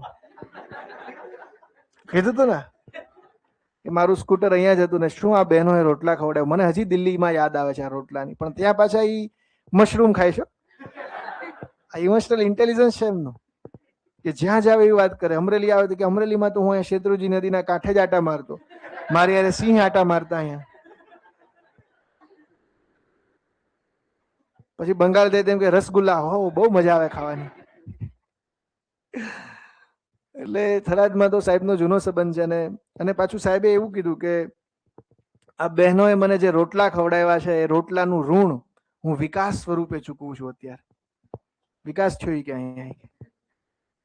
એટલે એમાં એ લીડરમાં એક ઇમોશનલ ઇન્ટેલિજન્સ છે, જેને કહેવાય ભાવનાત્મક બુદ્ધિમત્તા, કે જે પણ વ્યક્તિની સામે તમે જાઓ એ પ્રકારનું તમે એના બનીને રહો. એટલે કાલ સવારે એ તામિલનાડુ જશે, ધોતી ચાદર પહેરી લે, વનકમ નેન્દ્રી તામિલ શબ્દો 2-3 શીખી લે. કન્નડમાં જાય તો એવું કરશે, પંજાબમાં જાય તો એવો વેશ ધારણ કરશે, નાગાલેન્ડમાં જાય તો એવી ટોપી ધારણ કરશે. એટલે આ એમની વિશેષતા છે. રાહુલ ગાંધી એકનું એક ટી શર્ટ પહેરીને જાય છે વ્હાઈટ. એટલે હવે આમાં ઇમોશનલ ઇન્ટેલિજન્સ નથી આવતું, એવું છે. લીડરમાં હંમેશા ઇમોશનલ ઇન્ટેલિજન્સ હોવું જોઈએ. 19,000 કરોડ ગુજરાતને આપી ગયા, એ તો આપી જાય છે પણ પાછા આવતા નથી. વિકાસ તો થવો છે ને. એમ તો હું કહી દઉં 50,000 કરોડ આપ્યા ગુજરાતને, એ તો વારંવાર કઈ જાય છે. જયારે આવે ત્યારે કે 20,000 કરોડ આપ્યા, પણ આવવા જોઈએ ને. વિકાસ તો થતો નથી. અને સિસ્ટમની, આપણી ડેમોક્રેસીની અથવા કોઈ પણ ડેમોક્રેસીની એક ખરાબ બાબત એ હોય, ડેમોક્રેસીમાં ઇસ્યુ શું આવે છે? સરકાર ટાઈમથી તમારી પાસે ટેક્સ લે છે, સરકાર તમારી પાસેથી ટાઈમે ફી લે છે, પણ સરકાર એ સેવા ટાઈમે નથી આપતી. તમે ધારો કે તમારું રિટર્ન, ઇન્કમ ટેક્સ રિટર્ન કે કોઈ બી રિટર્ન, અથવા તમે જે બી વસ્તુ લ્યો છો તેનો જીએસટી કે વોટેવર, એ બધું તમે તો ટાઈમે ભરો છો, પણ સરકાર એ ટાઈમે સેવા નથી આપતી. રોડ ધારો કે સરકારે કીધું કે રોડ 1 વર્ષમાં બનશે, 5 વર્ષ લાગે છે. તો હકીકતમાં નાગરિકોને પણ વળતર મળવું જોઈએ. જે આ લોકો પેનલ્ટી લે છે ને, તમે મોડું કંઈક વસ્તુ ફાઇલ કરો તો પેનલ્ટી લે. હવે આનું મેન્ટેનન્સ હોય તો ગાંધીનગર મહાનગરપાલિકામાં આ જે બિલ્ડિંગનું જે પ્રોપર્ટી ટેક્સ છે એ કોઈ પણ વ્યક્તિ ટાઈમે ન ભરે તેને ઇન્ટરેસ્ટ ભરવાનું. પણ એ જ મહાનગરપાલિકા અહીંયા રોડ ટાઈમે નહીં બનાવે. એનું કારણ છે લોકોમાં જાગૃતતાનો અભાવ છે. અને આ બધા જાગૃત કોણ છે? જે લોકો સરકારમાં જવાના છે. એટલે એ તો ક્યારે એવું વિચારશે કે નહીં ઝડપથી કામ થાય. આ વાસ્તવિકતા. બંધારણ કોણ ભણે છે? જે તૈયારી કરે છે. બીજાને બંધારણે કઈ લેવા દેવા જ નથી, તો ઇન્સ્ટાગ્રામમાં રીલ્સ ને મોજ કરે IPL માં ને એમાં. આ વાસ્તવિકતા છે. હવે જો કઠોર આ રીતે તો છે જ. બીજું, સંસદને મજા આવશે ત્યારે સુધારો નહીં કરી શકે. સંસદને મજા આવે એમ સુધારો ન થાય. એનું એક ઉદાહરણ આપું. અહીંયા સુધી લખાઈ ગયું? કારણ કે કેસ આવી ગયો. તમારે તો પહેલેથી બધા કેસ નથી જોવાનો, એક જ કેસ યાદ રાખવાનો, Kesavananda Bharati case. The Supreme Court has power to interpret the Indian Constitution. Keshwanand Bharti versus Kerala રાજ્ય કેસ. તમારા માટે એક જ લેન્ડમાર્ક જજમેન્ટ છે. શંકરી પ્રસાદ ને સજ્જનસિંહ ની બધું ક્લાસ 3 પછી નો આવે, લિમિટેડ હોય ને. બાકી કેસ તો આગળથી ચાલુ થાય. શંકરી પ્રસાદ છે, સજ્જનસિંહ છે, ગોલકનાથ કેસ છે. પણ અહીં કરવાનું જ નહીં, એક જ કેસ યાદ રાખવાનો. આપણે ગ્રુપ બી ની તૈયારી કરીએ, આપણે કઈ કલેક્ટરની તૈયારી નથી કરતા, તો જેટલું કન્ટેન્ટ લિમિટેડ હશે એટલો વધારે ફાયદો થાય. આપણે તો એને આરામથી ગ્રુપ એમાં કવર થઈ જશે, જરૂર નહીં. યુપીએસસી લેવલનું કરવું હોય તો એ બધા કેસ કરવા પડે. અહીંયા કન્સેપ્ટ ખાલી સમજાવવો જોઈએ. પેલા કેવું હતું કે સંસદને મજા આવે ને ત્યારે સુધારો કરે. એક તમને ખાલી હાઇલાઇટ કહી દઉં. શંકરી પ્રસાદ કેસમાં સુપ્રીમ કોર્ટે એવું કીધું કે સંસદ સર્વોપરી છે, સંસદને મજા આવશે એની રીતે બંધારણમાં સુધારો કરશે, તમારે કઈ હસ્તક્ષેપ નહીં કરો. સુપ્રીમ કોર્ટે એવું કીધું. આવું જ સજ્જનસિંહ કેસમાં કીધું. ગોલકનાથ કેસમાં એવું કીધું પાછું કે સંસદ મૂળભૂત અધિકારમાં તો સુધારો જ નહીં કરી શકે, એની પાસે પાવર નથી. એટલે સુપ્રીમ કોર્ટે પોતાના જજમેન્ટ બદલતું. પણ કેશવાનંદ ભારતી કેસમાં એને એક બહુ સારું જજમેન્ટ આપ્યું. શું કીધું કે સંસદ પાસે બંધારણમાં સુધારો કરવાની સત્તા છે, પરંતુ એ બંધારણના મૂળભૂત ઢાંચામાં ફેરફાર કરી શકે નહીં. તો હવે આ બંધારણ કેવું લાગે? રિજિડ થઈ ગયું ને, રિજિડ. આમાંથી એક ક્વેશ્ચન આવશે. સંસદ અનુચ્છેદ 368 અંતર્ગત સંસદ અનુચ્છેદ 368 અંતર્ગત બંધારણમાં સુધારો કરી શકે છે, પરંતુ સંસદ અનુચ્છેદ 368 અંતર્ગત બંધારણમાં સુધારો કરી શકે છે, પરંતુ બંધારણના મૂળભૂત ઢાંચામાં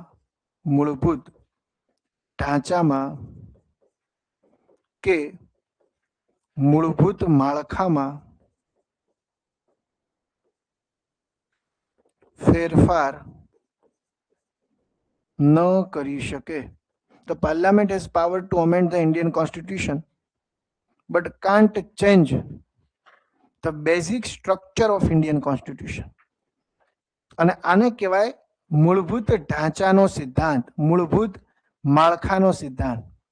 તમને બંધારણમાં સુધાર, એટલે હવે આ બંધારણ પાછું અહીંયા કેવું થઈ ગયું? કઠોર.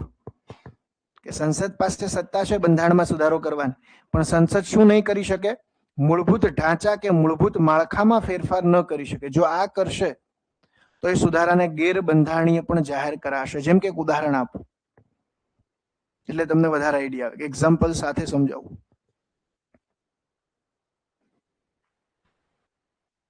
મૂળભૂત અધિકારોમાં સુધારો થાય જ ને મારા વાલા. 86મો સુધારો નથી થયો?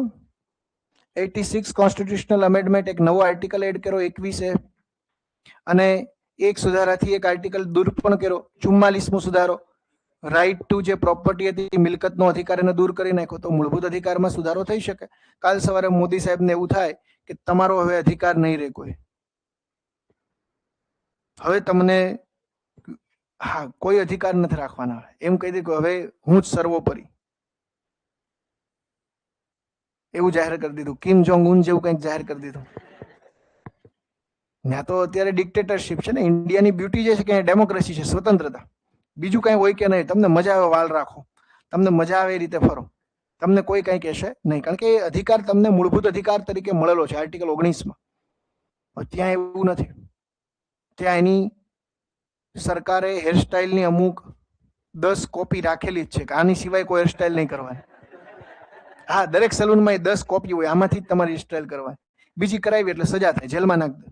અહીંયા તો લાલ વાળ કરાવે ને, લીલા કરાવે ને, પીળા કરાવે ને, ઊંચા રાખે ને, નીચા રાખે ને. એ સ્વતંત્રતા. જો આ ડિફરન્ટ છે ડેમોક્રેસી. આ ડેમોક્રેસીની ખાસિયત આ છે. ત્યાં ફૂડમાં લિમિટેડ ચોઈસ છે. હોટલોમાં અમુક ફૂડ ન મળે, ત્યાં પ્રતિબંધ છે ફૂડ ઉપર. હવે અહીંયા તો આઈસ્ક્રીમના ભજીયા ચાલુ કર્યા સુરતમાં, કઈ બાકી જ નથી રાખતા. મેગી શેક, એ ફ્રીડમ છે અહીંયા ફૂડનો. પણ ગમે તમે જો એ બાબતમાં ઇન્ડિયામાં બહુ સારું છે. તમને જે સ્વતંત્રતા મળી છે. તો અહીંયા આગળ હવે તમને એક ઉદાહરણ આપું કે પેલા વ્યવસ્થા હતી કોલેજિયમ વ્યવસ્થા. કોલેજિયમ વ્યવસ્થામાં શું હોય? જજો જજોની નિમણૂક કરે. મોદી સાહેબને આ વ્યવસ્થા નહોતી ગમતી કે ભાઈ જજો શું કામ જજોની નિમણૂક કરે છે, હું કરીશ. તો મોદી સાહેબ જેવા પ્રધાનમંત્રી બન્યા તો આવતા વેત જ 2014માં એક બંધારણમાં સુધારો કર્યો. 101મો બંધારણીય સુધારો, સોરી 99મો બંધારણીય સુધારો. 99મો બંધારણીય સુધારો કરી અને 2014માં એક નવી બાબત લાવ્યા, national judicial appointment commission, NJAC. અને એવું કીધું નેશનલ જ્યુડિશિયલ અપોઇન્ટમેન્ટ કમિશન અંતર્ગત 3 સભ્યો એ કારોબારીના રહેશે, 3 સભ્યો રહેશે ન્યાયિક સભ્યો. અને પાછું આમાં એવી જોગવાઈ કરી કે આમાંથી 2 સભ્યો ના પાડે નિમણૂક ન થાય. તો કાલ સવારે 2 સભ્યો ના પાડી દે તો નિમણૂક તો થાય નહીં. તો આ કેનું ઉલ્લંઘન કહેવાય? ન્યાયિક સ્વતંત્રતાનું. મિત્રો અત્યારે એવું છે કે સુપ્રીમ કોર્ટ, હાઈકોર્ટ ને ભારતની ન્યાયપાલિકામાં અત્યારે વર્તમાન સમયમાં ટોટલ 4.5 કરોડ કેસ પેન્ડિંગ છે. નેશનલ જ્યુડિશિયલ ડેટા ગ્રીડના અહેવાલ અનુસાર આ 4.5 કરોડ કેસમાંથી 46% કેસો તો એવા છે દોસ્તો કે જે સરકાર વિરુદ્ધ પેન્ડિંગ હોય. હવે એક વસ્તુ વિચારો, તમારા કે મારા મૂળભૂત અધિકારનું રક્ષણ કરવાની જવાબદારી કોની છે? સુપ્રીમ કોર્ટ અને હાઈકોર્ટની. હવે એની નિમણૂકમાં જો સરકાર હસ્તક્ષેપ કરે કે તમારા માટે, પછી સુપ્રીમ કોર્ટ કામ કરે સરકાર માટે? સરકાર માટે. એવું બની શકે ને? ધેટ ઇઝ ધ રીઝન કે ન્યાયિક સ્વતંત્રતા એ બંધારણનો મૂળભૂત ઢાંચો હોવો જોઈએ, એ જરૂરી છે. તો સુપ્રીમ કોર્ટે તૃતીય જજ કેસમાં જ કીધું હતું કે ન્યાયિક સ્વતંત્રતા શું છે? બંધારણનો મૂળભૂત ઢાંચો. અને એના આધારે આ 99માં સુધારાને કેવો જાહેર કર્યો હતો? ગેરબંધારણીય, અનકોન્સ્ટિટ્યુશનલ. એટલે હવે જો સરકાર પાસે એક લિમિટેશન આવી ગઈ, અને બંધારણમાં સુધારો કરવો હોય તો એક વસ્તુ ધ્યાન રાખવી પડે કે આ સુધારો બંધારણના કોઈ મૂળભૂત ઢાંચાનું ઉલ્લંઘન તો નથી કરતો ને. તો બંધારણ કેવું થઈ ગયું? લચીલામાંથી કઠોર. કે સંસદ જ્યારે પણ કોઈ બંધારણમાં સુધારો કરે તો હંમેશા એને ધ્યાન રાખવું પડશે કે બંધારણના મૂળભૂત માળખાનું કે બંધારણના મૂળભૂત ઢાંચાનું ઉલ્લંઘન ન થાય. તો હવે પ્રશ્ન થાય કે કઈ કઈ બાબતો બંધારણના મૂળભૂત ઢાંચામાં આવે છે, કઈ કઈ બાબત એવી છે, અહીંયા સુધી લખાઈ ગયું ને બધા? કઈ કઈ એવી બાબતો છે કે જે મૂળભૂત ઢાંચામાં આવશે?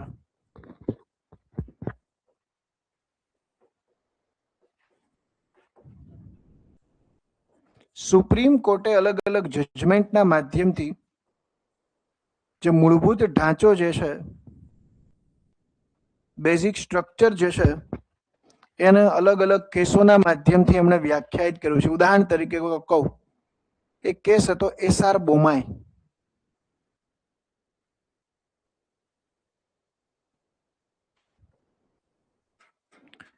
SR બોમાઈ પોતે બિચારા CM હતા, પણ 1989માં જેવી સરકાર બદલે છે, CM માંથી કાઢી મૂકે ડાયરેક્ટ. ત્યાં રાષ્ટ્રપતિ શાસન લગાડી દે છે, પછી એ અપીલ ફાઇલ કરે છે, સુપ્રીમ કોર્ટમાં છેક જાય છે. તો SR બોમાઈ વર્સિસ ભારત સંઘ કેસ, કારણ કે કેન્દ્ર સરકારે ત્યાં આગળ રાષ્ટ્રપતિ શાસન લગાડ્યું હતું, કારણ કે એ સત્તા રાષ્ટ્રપતિ શાસન લગાડવાની કોની પાસે હોય? રાષ્ટ્રપતિ પાસે. આ આવે છે 1994. SR બોમાઈ વર્સિસ ભારત સંઘ કેસમાં સુપ્રીમ કોર્ટે શું કીધું? સંઘવાદ એટલે કે ફેડરલિઝમ, એટલે કે કેન્દ્ર અને રાજ્ય વચ્ચે સંબંધો એક સમાન હોવા જોઈએ, રાજ્યોને પણ સરખી સત્તા આપીને સંઘવાદ કહેવાય કે કેન્દ્ર રાજ્ય વચ્ચે સત્તાનું પ્રોપર વિભાજન. તો સંઘવાદ એને કીધું બંધારણનો મૂળભૂત ઢાંચો છે. બીજું કીધું ધર્મ નિરપેક્ષતા. ધર્મનિરપેક્ષતા પણ બંધારણનો મૂળભૂત ઢાંચો છે, સેક્યુલરિઝમ. અને હમણાં જ પાછું સુપ્રીમ કોર્ટે આ વસ્તુની પુષ્ટિ કરી. કોઈ અરજી દાખલ કરી હતી કે ભાઈ ધર્મનિરપેક્ષતા શબ્દ હટાવી દો, સુબ્રમણ્યમ સ્વામી અને બધા. તો સુપ્રીમ કોર્ટે ત્યારે કીધું ફરી વખત કે સેક્યુલરિઝમ એ બંધારણનો મૂળભૂત ઢાંચો છે, કે ભારત દેશના દરેક વ્યક્તિ અને રાજ્ય જે છે કોઈ પણ ધર્મ સાથે પક્ષપાત નથી કરવાનો. શું કામ? To protect the minority rights. જે રિલિજિયસ માઇનોરિટી છે એને એવું ન થવું જોઈએ કે અહીંયા એની સાથે અત્યાચાર થાય. That is the reason. તો સંઘવાદ, ધર્મનિરપેક્ષતા આ એસઆર બોમાઈ કેસમાં કીધું. બીજો એક કેસ હતો, એ હતો ઇન્દિરા ગાંધી વર્સિસ રાજનારાયણ કેસ 1975માં. કેટલાક મુદ્દાઓ હોય, કેટલાક કેસ યાદ રાખવાના આવા. ઇન્દિરા ગાંધી વર્સિસ રાજનારાયણ, આ કેસ આવ્યો હતો 1975માં, 1975. આમાં શું કીધું? નિષ્પક્ષ અને પારદર્શી ચૂંટણી પ્રક્રિયા, નિષ્પક્ષ અને પારદર્શી ચૂંટણી પ્રક્રિયા એ શું છે? બંધારણનો મૂળભૂત ઢાંચો. ઇલેક્શન ફેર અને ફ્રી થાય બહુ જરૂરી છે. અત્યારે તમારો ડેમોક્રેસીમાં રોલ શું છે? ખાલી મતદાન કરો. Because in India there are indirect democracy. ભારતમાં અપ્રત્યક્ષ લોકતંત્ર છે. નિર્ણય નિર્માણની પ્રક્રિયામાં તમારી કે મારી કોઈ જ ભૂમિકા નથી. શું ભૂમિકા છે? What's your role? Nothing. You have right to contest the election. You have right to vote. This is your constitutional and legal right. આ તમારો એક બંધારણીય અધિકાર છે અનુચ્છેદ 325 અંતર્ગત. બાકી તમારી કે મારી પાસે બીજો કોઈ અધિકાર નથી. અને મત આપવો એ અધિકાર છે. દર 5 વર્ષે મત આપવાનો. પછી તો કે પછી બાય બાય ટાટા. પછી શું રોલ આવે? ચૂંટણી લડી શકો, એના માટે મની જોઈએ, પૈસા. તમને લાગે તમને કોઈ મત આપે? મને નથી આપે, મને ના આપે, હું બોરો. ભજીયા ખવડાવવા પડે, કિચન આપવું પડે તમારા પક્ષનું, તો આવે. આ બધા ને તમારે લાલચ. મત જે છે ખરીદાય છે. ઇમોશનલ લોકોને કરવા પડે ચૂંટણી. આના ચૂંટણી જે પક્ષને સારું ઇમોશનલ કાર્ડ રમતા આવડતું એ જીતશે. એક કાસ્ટના આધારે ઇમોશનમાં લાવો, રિલિજનના આધારે લાવો, રેસના આધારે લાવો, કોઈ ભી આધારે લાવો. એક વિધાનસભાની ચૂંટણી લડવા માટે તમારી પાસે 2-3 કરોડ રૂપિયા હોય તો જીતી શકો ચૂંટણી. જેવો એરિયાનું એનાલિસિસ કરવું પડે. ક્યાં દારૂ યોગ્ય છે, દારૂ પુગાડવાનું. ક્યાં ભજીયાથી કામ હાલે એમ છે, ક્યાં બીજા અલગ અલગ હાથ છે. તમને અત્યારે લાલચ આપી, પછી કાલ સવારે તમારા ભાગનું એ ખાઈ જાય. ગટર નાખવાની હશે, આખી ગટર ખાઈ જાય તો કે રૂપિયા. આ રિયાલિટી કહો. આ તમે જે કારણ કે સોસાયટી કરપ્ટ છે એટલે પછી એ કરપ્ટ થાય. તમે જો અહીંયા આગળ ભારત દેશમાં લોકસભા કે વિધાનસભાની ચૂંટણીમાં જે ઉમેદવાર ઉભો હશે એ જ ઉમેદવાર ઉભો હશે કે એ કાસ્ટની, એ જ્ઞાતિની અથવા એ ધર્મની વસ્તી ત્યાં વધારે હોય. કાસ્ટિઝમ ઉપર જ વોટ અપાય. વિકાસ ને બધું તો પછીની વસ્તુ છે. અમેરિકામાં એવું નથી. અમેરિકામાં હમણાં ન્યુયોર્કનો જે મેયર બન્યો ને, ઇમિગ્રન્ટ છે. ઇમિગ્રન્ટ એટલે મૂળ ભારતીય છે. એ ન્યુયોર્કનો મેયર બન્યો. વાઇબ્રન્ટ ડેમોક્રેસી છે. અને ત્યાં મુસલમાનોની વસ્તી નથી, છતાં એ બન્યો. કારણ કે એ લોકો ડેવલપમેન્ટ ઉપર, એ જે લોકો જે છે હવે અહીંયા બોલતા આવડતું ને ફાફા પડી જતા હોય. મમદાની યસ એ બન્યો, જીતો. એટલે આપણી જે ડેમોક્રેસી છે એનો પ્રોબ્લેમ છે જાગૃતતાનો અભાવ. તો ફેર એન્ડ ફ્રી ઇલેક્શન ન થાય તો તમે વિચારો કેવી હાલત થાય. એક જ પક્ષની ડિક્ટેટરશીપ થઈ જાય. એટલે તો આપણે સ્વતંત્ર ચૂંટણી પંચ બનાવ્યું. શું બનાવ્યું છે? સ્વતંત્ર ચૂંટણી પંચ. અને ચૂંટણી પંચની બહુ પહેલ સારી છે. ચૂંટણી તમને એવું વોટમાં કોઈ નથી થતું. ચૂંટણી તો બહુ નિષ્પક્ષ થાય. કારણ કે એક અહીંયા તમે જો કેટલા લોકોએ મત આપ્યા છે. આપ્યો કે બધા આપ્યા છે. હવે તમે ત્યાં મત કુટીરમાં ગયા હોય મત આપવા. મેં તો ચૂંટણી 2022ની આખી કન્ડક્ટ કરાવી હતી માઇક્રો ઓબ્ઝર્વર તરીકે વટવા વિધાનસભામાં. ત્યારે હું સચિવાલયમાં હતો. એટલે ત્યારે આવી બધી તમે કાલ સવારે સરકારમાં લાગો તો ચૂંટણી ટાઈમે તમને આવા ટાસ્ક સોંપે, માઇક્રો ઓબ્ઝર્વરના, પ્રિસાઇડિંગ ઓફિસરના ને એવા બધા. તો ત્યારે તો થાકી જવાય બહુ. 5 દિવસની આટાફેરા જ કરવાના, હારે 2-3 કોન્સ્ટેબલ હોય ને બધું આમ લઈને જોવાનું ને એવું બધું કામ હતું. અને ચૂંટણી કોણ કરાવે? ચૂંટણી ટાઈમે ઇલેક્શન કમિશન ઓફ ઇન્ડિયા આચાર સંહિતા જાહેર કરે, અને જ્યારે પણ આચાર સંહિતા લાગુ પડે ને ત્યારે કોઈ પણ સરકાર જે છે વિકાસના કામ જાહેર કરી શકે નહીં. ઇવન તમે જે સરકારી કચેરીમાં હોય એમાં મોદી સાહેબનો આમ હાથવાળો ફોટો હોય, બાજુમાં ભૂપેન્દ્ર કાકા હોય, એની બાજુમાં હર્ષ સંઘવીનો થોડોક નાનો ફોટો હોય, એ ફોટો ફાડીને કચરા પેટીમાં નાખી દેવાનો. આચાર સંહિતા લાગે એટલે ધારો કે નવું પોસ્ટર સત્તા પક્ષે પણ લગાડવું હોય તો એ આરઓની એટલે કે રિટર્નિંગ ઓફિસરની પરમિશન લેવી પડે, ઇલેક્શન કમિશન ઓફ ઇન્ડિયાની પરમિશન લેવી પડે. નિષ્પક્ષ ચૂંટણી કરવાની છે એટલા માટે. આચાર સંહિતા લાગ્યા બાદ નવી કોઈ યોજનાની કે નવી કોઈ ભરતીની જાહેરાત ન કરી શકાય. નહીતર તો ભરતીની જાહેરાત કરી, ધારો કે 10,000 કોન્સ્ટેબલની ભરતી, એટલે કોન્સ્ટેબલ વાળો માસ સત્તા પક્ષના ફેવરમાં આવી જાય. સમજો તમે? એટલે જે બિહારની અંદર મહિલાઓના ખાતામાં રૂપિયા નાખવાની જે નીતિશ બાબુએ જે વાત કરી હતી, ક્યારે કરી હતી? આચાર સંહિતા લાગુ થયા એ પહેલા. ઇવન જ્યારે પણ ચૂંટણી થાય તો આખું ચૂંટણીનું આયોજન એ કોણ કરાવે? સિવિલ સેવકો. શિક્ષક હોય તો શિક્ષકને ડ્યુટી આપી હોય BLOની, બૂથ લેવલ ઓફિસર. શું કરવાનું? મતદાર ગણવાનો. હવે તો કૂતરા ગણવાનું કામ હોય પૂછે, કેટલા કૂતરા છે ગણો હોય કે શેરીના, તલાટીને બધાને હોય પૂછે ને હમણાં. ના, તલાટીને હોય પૂછ, પછી શિક્ષકને હોય પૂછ. પાછું તલાટીએ ના પાડી. તલાટી કે હું રિસ્પેક્ટેડ વ્યક્તિ છું ગામનો સચિવ છું. કે તમે યાર આવા કામ સોંપો છો? ના, પણ તલાટી એસોસિએશને વિરોધ કર્યો યાર. કૂતરા નહીં કે માણસ ગણી લેવું, પણ આ તમે કયા કામ સોંપો છો યાર? સિંહ ગણવા મોકલો તો એ વાત અલગ છે, કૂતરા ગણવાના. તો BLO નું કામ શું હોય? મતદાર યાદીમાં સુધારો કરવો, આ છે તે છે. પછી ઇલેક્શન કમિશન ઓફ ઇન્ડિયા હોય ને, એ જ રીતે ઇલેક્શન કમિશન ઓફ ઇન્ડિયા રાજ્યમાં કોઈ IAS ઓફિસરને બનાવે, સ્ટેટ ઇલેક્ટોરલ ઓફિસર. હમણાં જ બનાવ્યા 2007ની બેચના IAS ઓફિસર. યસ, તો એને સ્ટેટ ઇલેક્ટોરલ ઓફિસર બનાવે. એના અંડરમાં દરેક જિલ્લામાં કલેક્ટર હોય, જે ડિસ્ટ્રિક્ટ ઇલેક્ટોરલ ઓફિસર કહેવાય, જિલ્લા ચૂંટણી અધિકારી. એના અંડરમાં રિટર્નિંગ ઓફિસર, વિધાનસભાની ચૂંટણી હોય તો હોય પ્રાંત અધિકારી SDM. એના અંડરમાં હોય મામલતદાર ARO. એના અંડરમાં એક ઝોનલ ઓફિસર હોય, અને ઝોનલ ઓફિસરના અંડરમાં હોય પ્રિસાઇડિંગ ઓફિસર, જે એક બૂથને મેનેજ કરતો હોય. શું કહેવાય? બૂથને મેનેજ કરે.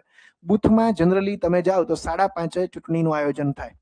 5:30 એ લોકો મોક પોલ કરે. મેં ખુદે મોક પોલ 4 જગ્યાએ કરાવ્યો હતો. મોક પોલમાં એવું હોય કે 50 મત નાખવાના ચેક કરવાના, ભાઈ આ કામ EVM હરખું કરે છે ને, એકને નાખી બીજા નથી વયા જતા ને, નહીતર તો એક શક જાય ને. એટલે દરેક પક્ષના એજન્ટો પણ સામે જ બેઠા હોય, આમ ખુરશી નાખી. હું જોતા જોઈ બધા પક્ષના. ન્યુટ્રાલિટી માટે. કેના માટે? નિષ્પક્ષતા માટે. કે બૂથ કોઈ કેપ્ચરિંગ કરીને ખીચામાં નાખીને વયું નથી જતું ને, હવે એ તો પોસિબલ નથી. EVM આવી ગયું. અને EVM માં બહુ સારી સિસ્ટમ. બેલેટ યુનિટ હોય, એક કંટ્રોલ યુનિટ હોય, આમાં લાઈટ થાય. તમે અહીંયા કોઈ વ્યક્તિનું બટન દબાવો કે ભાઈ આ માણસ હારો છે, ગમે છે, ફોટો હારો છે, દાબો મત, તો અહીંયા લાઈટ થાય. અને લાઈટ તો થાય. હવે ચૂંટણી પંચે થોડુંક વધારે ઇનોવેશન કર્યું. VVPAT, water verified paper audit trail. અહીંયા એની પરથી 7 સેકન્ડ માટે રહે કે તમે જેને મત આપ્યો છે આ ચિઠ્ઠી આમ નીચે પડે. અને મોક પોલ વખતે 50 ચિઠ્ઠી ગણવાની. જો આ ભાઈ છે, આ ચિઠ્ઠી. શું કામ? કાલ સવારે ચૂંટણી સંબંધિત કોઈ વિવાદ થાય તો આ ચિઠ્ઠીઓ પણ VVPAT માંથી ગણવાની. આ પ્રકારની આપણી સિસ્ટમ છે.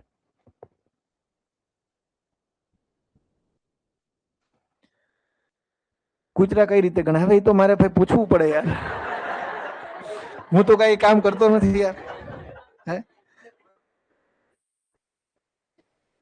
હવે અહીંયા હરખા માણાય નથી ગણાતા, કૂતરા કઈ રીતે ગણાય? હે, it is very difficult task. એટલે સિંહની જે રાજ્ય સિંહની ગણતરી કરી શકતું હોય, કૂતરાની તો કરી શકે ને. એની કઈક હશે. હવે આપને કેમ ખબર? એડમિનિસ્ટ્રેશનમાં હવે કલેક્ટરને કેને પૂછવું પડે, ભાઈ તમે કૂતરા કઈ રીતે ગણો છો? એ ભાઈ એવું કે છે કૂતરા કઈ રીતે ગણવા? એક શેરીમાંથી બીજી શેરીમાં વયા છે. અહીંયા પક્ષીઓની બધાની ગણતરી થાય છે. ઘુડખરની ગણતરી હમણાં વચ્ચે વન વિભાગે કરી હતી. બધાની થાય છે. સો નિષ્પક્ષ ચૂંટણી પ્રક્રિયા, કારણ કે election is a bedrock of democracy. પાકિસ્તાનમાં જોવું આવું કઈ નથી. પાકિસ્તાનમાં જેવી ચૂંટણી આવે એટલે વિરોધ પક્ષને જેલમાં નાખી દે. અત્યારે ઇમરાન ખાન જેલમાં છે, તમે પ્રચાર જ ન કરી શકો. પક્ષને કેવો કરી દીધો, બેન કરી દીધો. ભારતમાં એવું નથી. ભારતમાં તો સરકાર બદલતી રહે, એટલે જ આ બધા સીધા ચાલે. ડેમોક્રેસીની આ એક ખાસિયત છે.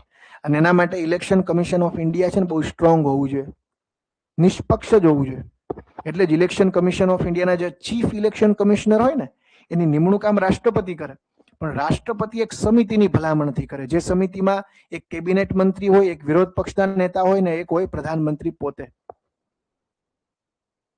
નહીં તો રાષ્ટ્રપતિ નિમણૂક કરે, હકીકતમાં રાષ્ટ્રપતિ નિમણૂક કરે એટલે બે લોકો નિમણૂક કરે, અમિત શાહ અને મોદી સાહેબ. કારણ કે રાષ્ટ્રપતિ પાસે કોઈ સત્તા નથી. રાષ્ટ્રપતિ તો પ્રધાનમંત્રી અને એની મંત્રી પરિષદની સલાહ અનુસાર જ કામ કરવાનું છે. રાષ્ટ્રપતિ તો એક પપેટ છે. ક્લિયર?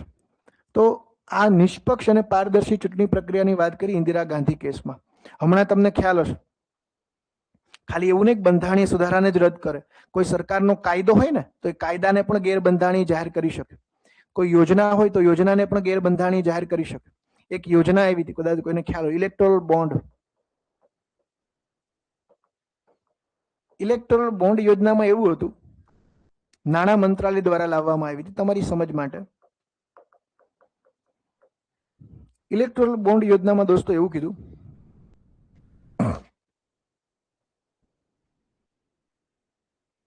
કે કોઈ વ્યક્તિ 20,000 કરતા, કોઈ પાર્ટી છે એને 20,000 કરતા વધારે દાન કરે છે તો હું નામ સ્ટેટ બેંક ઓફ ઇન્ડિયાએ જાહેર કરવાનું નહીં. આમાં ઇસ્યુ શું થાય? આ ફેર એન્ડ ફ્રી ઇલેક્શનને કઈ રીતે ઇમ્પેક્ટ કરે? કાલ સવારે કોઈ કોર્પોરેટ ગૃહ, ધારો કે અદાણી છે, અંબાણી છે, એને ભારતીય જનતા પક્ષને 50 કરોડનું દાન કર્યું, તો તમને ખબર જ નથી કોણે દાન કર્યું છે. પછી એક બે ડીલ કરી કે 50 કરોડનું દાન એટલા માટે કરીશ, જો તમારી સરકાર આવે તો હવે આ એરપોર્ટનું ટેન્ડર મને આપી દેવાનું. આને ઇંગ્લિશમાં કહેવાય પ્રો ક્વોડ કો, ગીવ એન્ડ ટેક. આપવું, એક બાજુથી તમે દાન આપ્યું ને બાજુ સરકારનો શું કરશો? ટેન્ડર લેશો. તો પછી આ પ્રકારની જે સરકાર જે છે જનતા માટે કામ નહીં કરે. કોના માટે કામ કરશે? એ ઉદ્યોગપતિ માટે. અને કહેવાય ઇંગ્લિશમાં ક્રોની કેપિટાલિઝમ. એટલે સરકારે આખી યોજનાને જ રદ કરી દીધી. Association four democratic reform versus union of India કેસમાં. તો એવું નથી કે ખાલી બંધારણીય સુધારો જ રદ કરે, કોઈ એવો કાયદો છે સંસદનો અથવા કોઈ કારોબારીનો કોઈ એવો નિર્ણય છે, કોઈ યોજના છે, એ પણ જો બંધારણના મૂળભૂત ઢાંચાનું ઉલ્લંઘન કરશે તો એને પણ શું કરાશે? રદ કરાશે. કારણ કે બંધારણના કેટલાક મૂલ્યો જે છે એને જાળવવાના છે. પછી એક બાબત આવી હતી, એમાં પણ બંધારણના મૂળભૂત ઢાંચાની વાત કરી.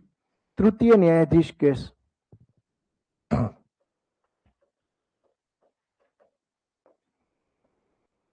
$1998 આમાં કોલેજિયમ વ્યવસ્થાનો ઉદય થયો હતો. થર્ડ જજીસ કેસ 1998, 1998 તૃતીય ન્યાયાધીશ કેસ. આમાં શું કીધું? ન્યાયિક સ્વતંત્રતા બંધારણનો મૂળભૂત ઢાંચો છે.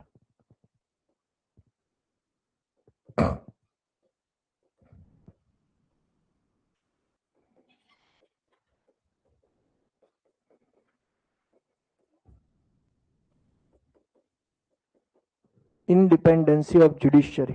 It is a basic structure of Indian Constitution.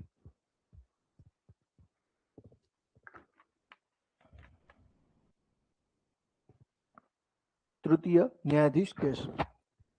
પછી બીજો એક કેસ આવે છે, મિનર્વા મિલ્સ વર્સિસ ભારત સંઘ કેસ 1980. આમાં એવું કહેવાય છે ન્યાયિક સમીક્ષા એ બંધારણનો મૂળભૂત ઢાંચો છે. ન્યાયિક સમીક્ષા, જ્યુડિશિયલ રિવ્યુ. કે કોઈ પણ ન્યાયિક સમીક્ષાનો સિમ્પલ એવો અર્થ થાય, સત્તા કોની પાસે છે? કારોબારી પાસે. સત્તા કોની પાસે છે? ધારાસભા પાસે કાયદો ઘડવાની. તો ધારાસભા કે કારોબારી જે છે એનો કોઈ નિર્ણય જે છે એ જો બંધારણને અસરગ્રસ્ત અથવા મૂળભૂત અધિકારો ઉપર નકારાત્મક અસર કરતો હોય તો એને તમે કોર્ટમાં પડકારી શકો. કોઈ પણ બાબતને કોર્ટમાં પડકારી શકતા રોકી ન શકાય. એને શું કહેવાય? ન્યાયિક સમીક્ષા. તો ન્યાયિક સમીક્ષા એ બંધારણનો મૂળભૂત ઢાંચો છે. તો ઘણી બાબત છે જે અલગ અલગ કેસમાં કીધું, જેમ કે સ્વતંત્રતા, સમાનતા, બંધુતા પણ બંધારણનો મૂળભૂત ઢાંચો છે. ઇન્દિરા શાહની કેસમાં આગળ એવું કીધું કે સમાનતા, ઇક્વાલિટી એ પણ બંધારણનો મૂળભૂત ઢાંચો છે. પ્રજાસત્તાક, લોકતાંત્રિક વ્યવસ્થા એ પણ બંધારણનો મૂળભૂત ઢાંચો છે. બહુ બધી બાબતો કીધી છે. અને સુપ્રીમ કોર્ટ સમય સમયે મૂળભૂત ઢાંચાની વ્યાખ્યા જે છે એને શું કરે છે? એક્સટેન્ડ કરે છે. એક્સપાન્ડિંગ ડોક્ટરીન છે આ સમય સાથે, કારણ કે કાલ સવારે પાછું નવી કોઈને જાહેર કરે કે આ મૂળભૂત ઢાંચો છે, કેસ આવે એમ એમ એ આગળ આગળ વાત કરતા જશે. તો કઠોર શું કામ થયું બંધારણ? લચીલું એટલા માટે છે, ફ્લેક્સિબલ એટલા માટે છે કે અનુચ્છેદ 368 ભાગ 20 અંતર્ગત સંસદ જે છે બંધારણમાં વિશિષ્ટ બહુમતીથી સુધારો કરી છે. આ કેવું થયું? લચીલું. અને અત્યાર સુધી કેટલા સુધારા થયા? 106. સામેની બાજુ કઠોર શું કામ છે? કઠોર એટલા માટે છે કે એક તો જ્યારે સંસદ બંધારણમાં સુધારો કરે ત્યારે મૂળભૂત ઢાંચામાં ફેરફાર કરી શકે નહીં. બીજું, બંધારણમાં સુધારો કરવા માટે કેવી બહુમતી જોશે? વિશિષ્ટ. કોઈ એવો બંધારણીય સુધારો છે કે જે સંઘીય બાબતને પણ સંલગ્ન છે, રાજ્યો સાથે પણ કોઈ સંલગ્ન બાબત છે. ઉદાહરણ આપો, ધારો કે રાષ્ટ્રપતિની ચૂંટણી. તો રાષ્ટ્રપતિની ચૂંટણી એ સંઘીય બાબત કહેવાય, કારણ કે રાષ્ટ્રપતિની ચૂંટણીમાં 50% મતોનું મૂલ્ય કોનું હોય? રાજ્યોની વિધાનસભાનું. અને 50% કોનું હોય? સંસદ. તો કાલ સવારે રાષ્ટ્રપતિની ચૂંટણીની પ્રક્રિયામાં ફેરફાર કરવો હોય, બદલવું હોય, તો અડધા કરતા વધારે રાજ્યોની મંજૂરી લેવી પડે. પણ હવે રાષ્ટ્રપતિને દૂર કરવાની પ્રક્રિયા, ધ ઇમ્પીચમેન્ટ પ્રોસેસ ઓફ પ્રેસિડન્ટ, રાષ્ટ્રપતિને દૂર કરવાની પ્રક્રિયામાં રાજ્યની વિધાનસભાનો કોઈ રોલ નથી. ખાલી ને ખાલી કોનો રોલ છે? સંસદનો. સંસદ એને દૂર કરી શકે, વિશિષ્ટ બહુમતી. રાજ્યોનો કોઈ રોલ નથી. તો એમાં પછી રાજ્યોનું સમર્થન જરૂરી નથી. ખાલી કોણ કરી શકે? સંસદ. પણ બહુમતી કેવી જોઈએ? વિશિષ્ટ. ધેટ ઇઝ ધ રીઝન કે આપણું બંધારણ કઠોર પણ છે. પણ હવે અમેરિકા એવું છે કે એનું બંધારણ તો સાવ કઠોર છે. અત્યાર સુધી અમેરિકામાં rare of the rare constitutional amendment થયા છે 1776 થી, જ્યારથી એ દેશ આઝાદ થયો ત્યારથી. જ્યારે બ્રિટનનું બંધારણ સાવ લચીલું, કારણ કે ત્યાં બંધારણ જ નથી. સંસદ જે કાયદો ઘડે એ શું થઈ ગયું? બંધારણ. તો સૌથી વધારે કઠોર બંધારણ કોનું છે? યુએસએ. સાવ લચીલું બંધારણ કોનું છે? બ્રિટન, કારણ કે ત્યાં બંધારણ જ નથી. સંસદ જે કાયદો ઘડે એ જ બંધારણ. અને બંનેનું મિક્સઅપ કોનું છે? ભારતનું બંધારણ. એટલે આ એસટીઆઈમાં આ વખતે એકાદો ક્વેશ્ચન હતો, તમને જ આવો ક્વેશ્ચન સીસી ગ્રુપ એમાં બી પૂછે કે ભારત દેશનું બંધારણ કઠોરતા અને લચીલાપણાનું સંમિશ્રણ છે, ચર્ચા કરો. 3 માર્ક્સનો અથવા 5 માર્ક્સનો આવી શકે ક્વેશ્ચન. કેટલા લોકો આની પહેલા તૈયારી કરેલી છે અથવા આપેલી કેટલા છે એક્ઝામ? ઓકે, તમારે શું થયું હતું બેન? પ્રિલિમ પાસ કરી નાખી હતી. તમારે કેટલા લોકો પ્રિલિમ પાસ થયા હતા લાસ્ટ ટાઈમની? ઓકે, રેવન્યુ નહીં, સીસી. રેવન્યુ કેટલા થયા છે પાસ? રેવન્યુમાં તમે લખી છે. સીસી કેટલા પ્રિલિમ પાસ થયા હતા? ઓકે, રહી ગયા તો થોડા થોડા માર્ક્સ છે. ઓકે, કઈ વાંધો નહીં, આ વખતે નહીં રહી જાઓ, પણ મહેનત રાખજો ને કન્સિસ્ટન્સી રાખજો, કારણ કે group B is very easy exam. MCQ છે ખાલી, 200 માંથી આપણે 150 લાવી દઈએ એટલે પાસ. હા, એમાં શું હોય બીજું ને? પણ કન્સિસ્ટન્સી અને ડિસિપ્લિન જોશે. અને તમારા માટે તો એ છે કે તમે પ્રિલિમ તો પાસ કરો. હજી લોકોએ મેન્સની તૈયારી જ ચાલુ નથી કરી. સીસીની જે તૈયારી કરે એ તો હજી ગણિત રિઝનિંગમાં એમાં પડ્યા છે. તમારો ડેઈલીનો ટાર્ગેટ એવો હોવો જોઈએ. ગ્રુપ એમાં પણ ભરવાના લેક્ચર, ગ્રુપ એમાં ગુજરાતી ઇંગ્લિશ, કારણ કે આપણે હવે અત્યારે એવું વિચારે કે ભાઈ હું ગ્રુપ બીમાં સિક્યોર થઈ જાઉં, પણ એવું ના હોય. ગ્રુપ એમાં લાગી જાવ તમે. લાસ્ટ ટાઈમ મારા ગ્રુપ એમાં 200 છોકરા લાગ્યા હતા અને ગ્રુપ બીમાં બી 200 જેવા લાગ્યા હશે. એમાં 16 જેવા તો સબ રજિસ્ટ્રારમાં પાસ થયા છે. 22 વર્ષ 23 વર્ષના છોકરા નવા છે. અત્યારે સબ રજિસ્ટ્રાર ઓફિસ મને કે આવો. મેં કીધું હું જ નવરો નથી ભાઈ મળવા તને. મેં કીધું ડેઈલી 2 લેક્ચર ક્યાં મળવા આવું. એમાં જીએસમાં તો એક છોકરાને ગ્રુપ એમાં 150 માંથી 106 માર્ક્સ, 150 માંથી, અને એને મારા લેક્ચર સિવાય કઈ નથી જોયું. ગ્રુપ એમાં જે મેં ત્યારે મારી એક બેચ હતી સમર્પણ બેચ, એમાં જે ભણાવ્યું હતું એ જ જોયું. સર પ્રિલિમ સીબીઆરટી આવશે કે હવે એ તો મને નથી ખબર મિત્રો.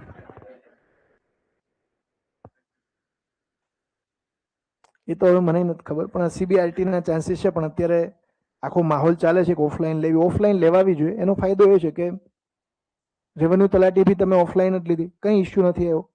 તો શા માટે આવા ધતિંગ કરવા છે 1 મહિના સુધીના કારણ વગરના? કોઈને બિચારાને ઘણી વખત એવું થાય કોમ્પ્યુટર ખરાબ થઈ જાય, આમ સ્વિચ દબાવતી એન્ટર ન દબાતું, ને એવું બી ઘણાને ટેકનિકલ ઇસ્યુ બી બહુ આવે છે.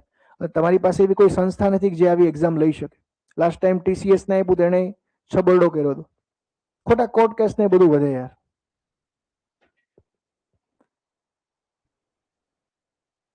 એ હું સમજાવીશ કઈ રીતે મતદાન ને બધું. આપણે રાષ્ટ્રપતિનો આખો ટોપિક જ જોવાનો છે. એટલે પહેલી વસ્તુ, તમારી જે જૂની, જે લોકો લાસ્ટ ટાઈમ થોડાક માર્ક્સ રહી ગયા હતા, તો એ માઇન્ડમાં નહીં રાખવાનું ભાઈ હું રહી ગયો તો અથવા રહી ગઈ હતી. પાછી આપણી જે વીકનેસીસ હોય એના ઉપર વર્ક કરવાનું. અને જે લોકો લાસ્ટ ટાઈમ મેથ્સ રીઝનિંગના લીધે રહી ગયા હતા, એ તો ડેઈલી 2 કલાક મેથ્સ રીઝનિંગ ગણો છો. કારણ કે મેથ્સ અને રીઝનિંગ થઈને કેટલા માર્ક્સનું છે? 90 માર્ક્સનું છે. ગુજરાતી કેટલા માર્ક્સનું છે? ઇંગ્લિશ અને બાકી જીકે અને કરંટ. એટલે એ તો જીકે જ, એટલે અત્યારે તમે જીકે ભણશો એ બેઝિક આવી જશે. જીકેમાં તો બધું આવે ભાઈ, પોલિટી પૂછે ને હિસ્ટ્રી પૂછે ને બધું પૂછે, અને કરંટ અફેર. જીકે ને કરંટ અફેર કમ્બાઈન છે ને એમાં.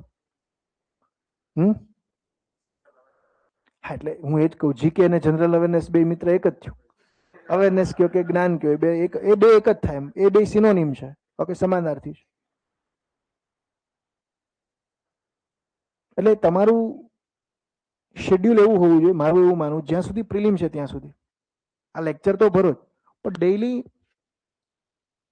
1 કલાક રીઝનિંગને આપો, 1 કલાક મેથ્સની પ્રેક્ટિસ કરો, અને 1 કલાક ગુજરાતી ઇંગ્લિશને આપો. આ 3 કલાક રાત્રે વર્ક કરવાનું. જ્યારે તમને ઊંઘ આવે ને ત્યારે મેથ્સ લઈને બેસી જવાનું. જ્યારે પણ તમને ઊંઘ આવે છે ત્યારે મેથ્સ લઈને બેસી જવાનું. મેથ્સના દાખલા ગણો, રીઝનિંગના દાખલા ગણો, દિશા અંતર ને કોડિંગ ડીકોડિંગ ને જે બી આવતું એ બધું. તમારામાં તો મેથ્સમાં પાછું સાઇન થીટા ને કોસ થીટા ને એવું નાખી દીધું છે. બહુ અઘરું કરી નાખ્યું યાર મેથ્સ તો. કોઈ હવે આ સંકલન વિકલન નથી નાખ્યું, એ સારું છે. કરો કે ઇન્ટિગ્રેશન, સંકલન વિકલન. હવે એ તો વાંધો ને, હવે એ તો આપણા હાથમાં નથી. જે સિલેબસ છે એ પ્રમાણે જ ચાલવું પડે. પણ એક વસ્તુ યાદ રાખો, ગ્રુપ એમાં અલગથી પોલિટી આવશે કે ના? ગ્રુપ એમાં આવશે ને, મેં કીધું ને, ગ્રુપ એમાં ક્વેશ્ચન આન્સર ફોર્મમાં આખું પોલિટી ભણાવીશ. ગ્રુપ જે છે એમાં જે આખું મારું પોલિટી ભણાવવાની પદ્ધતિ હશે એ ક્વેશ્ચન આન્સર ફોર્મમાં છે. ધારો કે હું તમને લખાઈશ, પણ ગ્રુપ એના લેક્ચર લિમિટેડ હશે, કારણ કે એમાં તો ક્વેશ્ચન તમે અહીંયા ભણો જ છો એ જ આવે. એટલે એમાં તમને ખાલી મારે આર્ટ શીખવાડવી છે કે કઈ રીતે કોઈ ક્વેશ્ચનનો આન્સર લખાય. ધારો કે હું સિમ્પલ એમાં લખાવું ન્યાયિક સમીક્ષા એટલે શું, ઉદાહરણ સાથે સમજાવું, પછી આખો બોર્ડ ઉપર જવાબ લખાવું. ભાઈ ધારો કે એક ક્વેશ્ચન લખાવું કે રીટ અધિકાર ક્ષેત્ર શું છે, ઉદાહરણ સાથે સમજાવો, પછી આખો જવાબ લખાવો. મૂળભૂત અધિકારના લક્ષણો, આખો જવાબ લખો. હવે 1 માર્ક્સના 2 માર્ક્સના ક્વેશ્ચન ન કરાવવાના, એ તો વન લાઇનર જ હોય, MCQ જેવા. ખાસ સમજવા પડે 3 અને 5 માર્ક્સના ક્વેશ્ચન, કારણ કે એનું વેઇટેજ કેટલું છે? 120 માર્ક્સ. ઓલું તો તમારું MCQ જેવું જ થાય. 2 માર્ક્સ 1 માર્ક્સમાં તો શું હોય? કઈ ના હોય.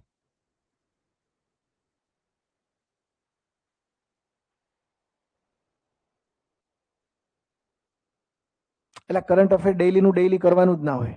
એ આપણી જે મેન્ટાલિટી છે ને એ ખોટી છે.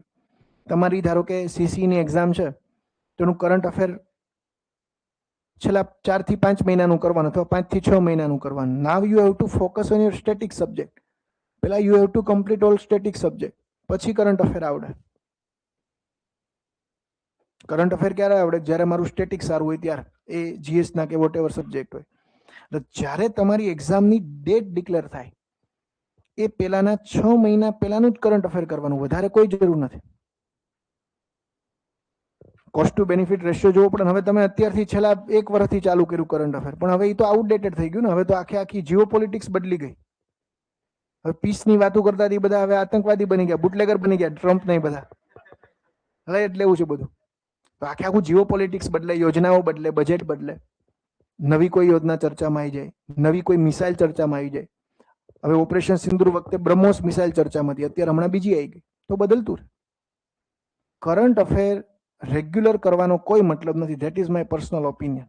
દરરોજનું દરરોજ કરવાની કોઈ જરૂર નથી. હા, તમારું નોલેજ માટે કઈ રીતે કરવું કરો, પણ હજી જે સિલેબસ આ બાકી છે પેલા પતાવો. નોલેજ માટે જ તમે કરશો કે મારું નોલેજ ગેઇન થાય, પણ પેલા સ્ટેટિક સબ્જેક્ટમાં ગેઇન કરો. કોસ્ટ ટુ બેનિફિટ રેશિયો જોવાનો. મેથ્સ રીઝનિંગ જેનું વીક હોય તો ડેઈલી પ્રેક્ટિસ કરશો તો આ સુધરશે. આમાં કંઈ એટલું બધું અઘરું નથી. દરરોજ આપણે પ્રેક્ટિસ કરશું મેથ્સ અને રીઝનિંગમાં સુધરી જાય. ઇંગ્લિશ ગુજરાતી બી ઇઝી જ છે. ડેઈલી કલાક 1.5 કલાક ઇંગ્લિશ ગુજરાતીને આપો. એના એમસીક્યુ છે ને. હવે તો ક્યાં કઈ અઘરું છે. હવે ધારો કે અત્યારે ગુજરાતમાં શું છોકરાઓ કરે છે, અત્યારે બધે લાગ્યા, ઘણા પીએસએમ લાગ્યા, ઘણા ઓલામ લાગ્યા, કોઈનું ફોકસ એક જગ્યાએ કોન્સન્ટ્રેટ નથી. તમારી બેચમાં એ સારું છે કે તમે ઓલરેડી પ્રિલિમનું તો આખું પતાવી દીધું, હવે તમે ખાલી પ્રેક્ટિસ જ કરવાની છે. અને તમારી પ્રિલિમ પહેલા જ મેઇન્સ આજથી ચાલુ થઈ ગઈ છે. That is good thing. હજી પ્રિલિમ ક્યારે આવશે નક્કી નથી. અને ધારો કે કાલ સવારે એવું થયું કે મેન્સ જાહેર કરી અથવા પ્રિલિમ્સ લેવાઈ ગઈ, અને પ્રિલિમ્સ લેવાની પછી કીધું 2 મહિના મેન્સ, તો અઘરું પડી જાય ને બીજા લોકોને. તમારે તો 1 મહિનામાં તો ઘણું ચાલી ગયું છે, તો એ બેનિફિટ છે. એટલે બી રેગ્યુલર. જે પણ લોકો આજે છો એટલા જ લોકો, મારો ધારો કે છેલ્લો લેક્ચર જ્યારે તમારી બેચમાં હોય ત્યારે એટલા જ હોવા જોઈએ, તો તમને રિઝલ્ટ મળશે. કન્સિસ્ટન્સી ઇઝ એ કી. આ પરીક્ષામાં પાસ થવા માટેની એક જ ગુરુ ચાવી છે કન્સિસ્ટન્સી અને રિવિઝન. આ બે હશે તો તમે નીકળી જશો. તમે જો ઇનરેગ્યુલર થઈ ગયા, તમે રેગ્યુલર આવતા નથી ક્લાસમાં, કે તમે રેગ્યુલર રિવિઝન નથી કરતા, તો ભેગું નહીં થાય, તો પાસ બી નહીં થાવ. પણ કન્સિસ્ટન્ટ છો અને ક્યાંય ડાયવર્ટ નથી. જો destruction is the biggest threat. 21st સેન્ચુરીની અંદર તમે કેટલા ટેલેન્ટેડ છો એ મહત્વનું નથી, તમે ડિસ્ટ્રેક્ટ તો નથી ને. If you are distracted then you will be not successful. એટલે ખાસ આ મારા શબ્દો યાદ રાખજો. સફળ થવું હશે એ પરીક્ષામાં કોઈ બી જગ્યાએ તો ડિસ્ટ્રેક્શન ન હોવું જોઈએ, તો જ ભેગું થશે આપણું.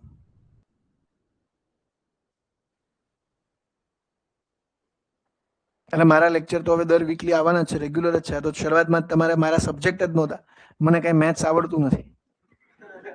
એટલે હું ભણાવતો મેથ્સ જ્યારે કોલેજમાં હતો ત્યારે 10મા વાળાને ભણાવતો, કારણ કે બેઝિકલી હું એન્જિનિયર, સિવિલ એન્જિનિયર.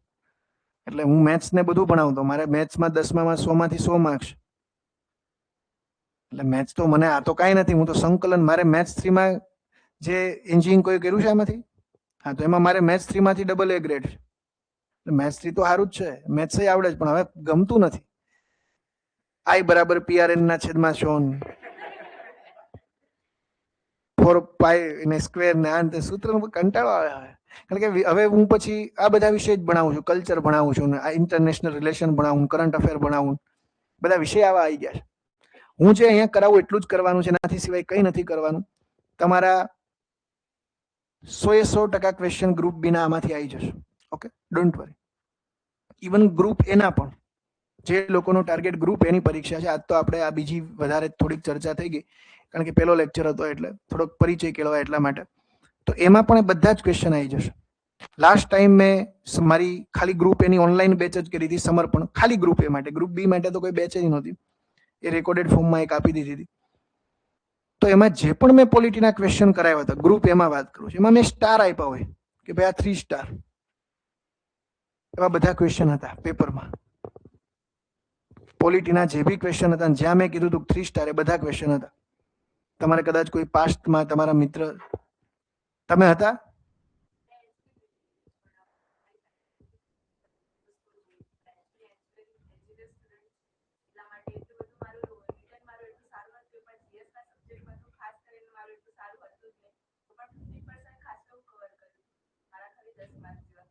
GS માં ખૂટ્યા હતા, પણ આ વખતે નહીં ખૂટે.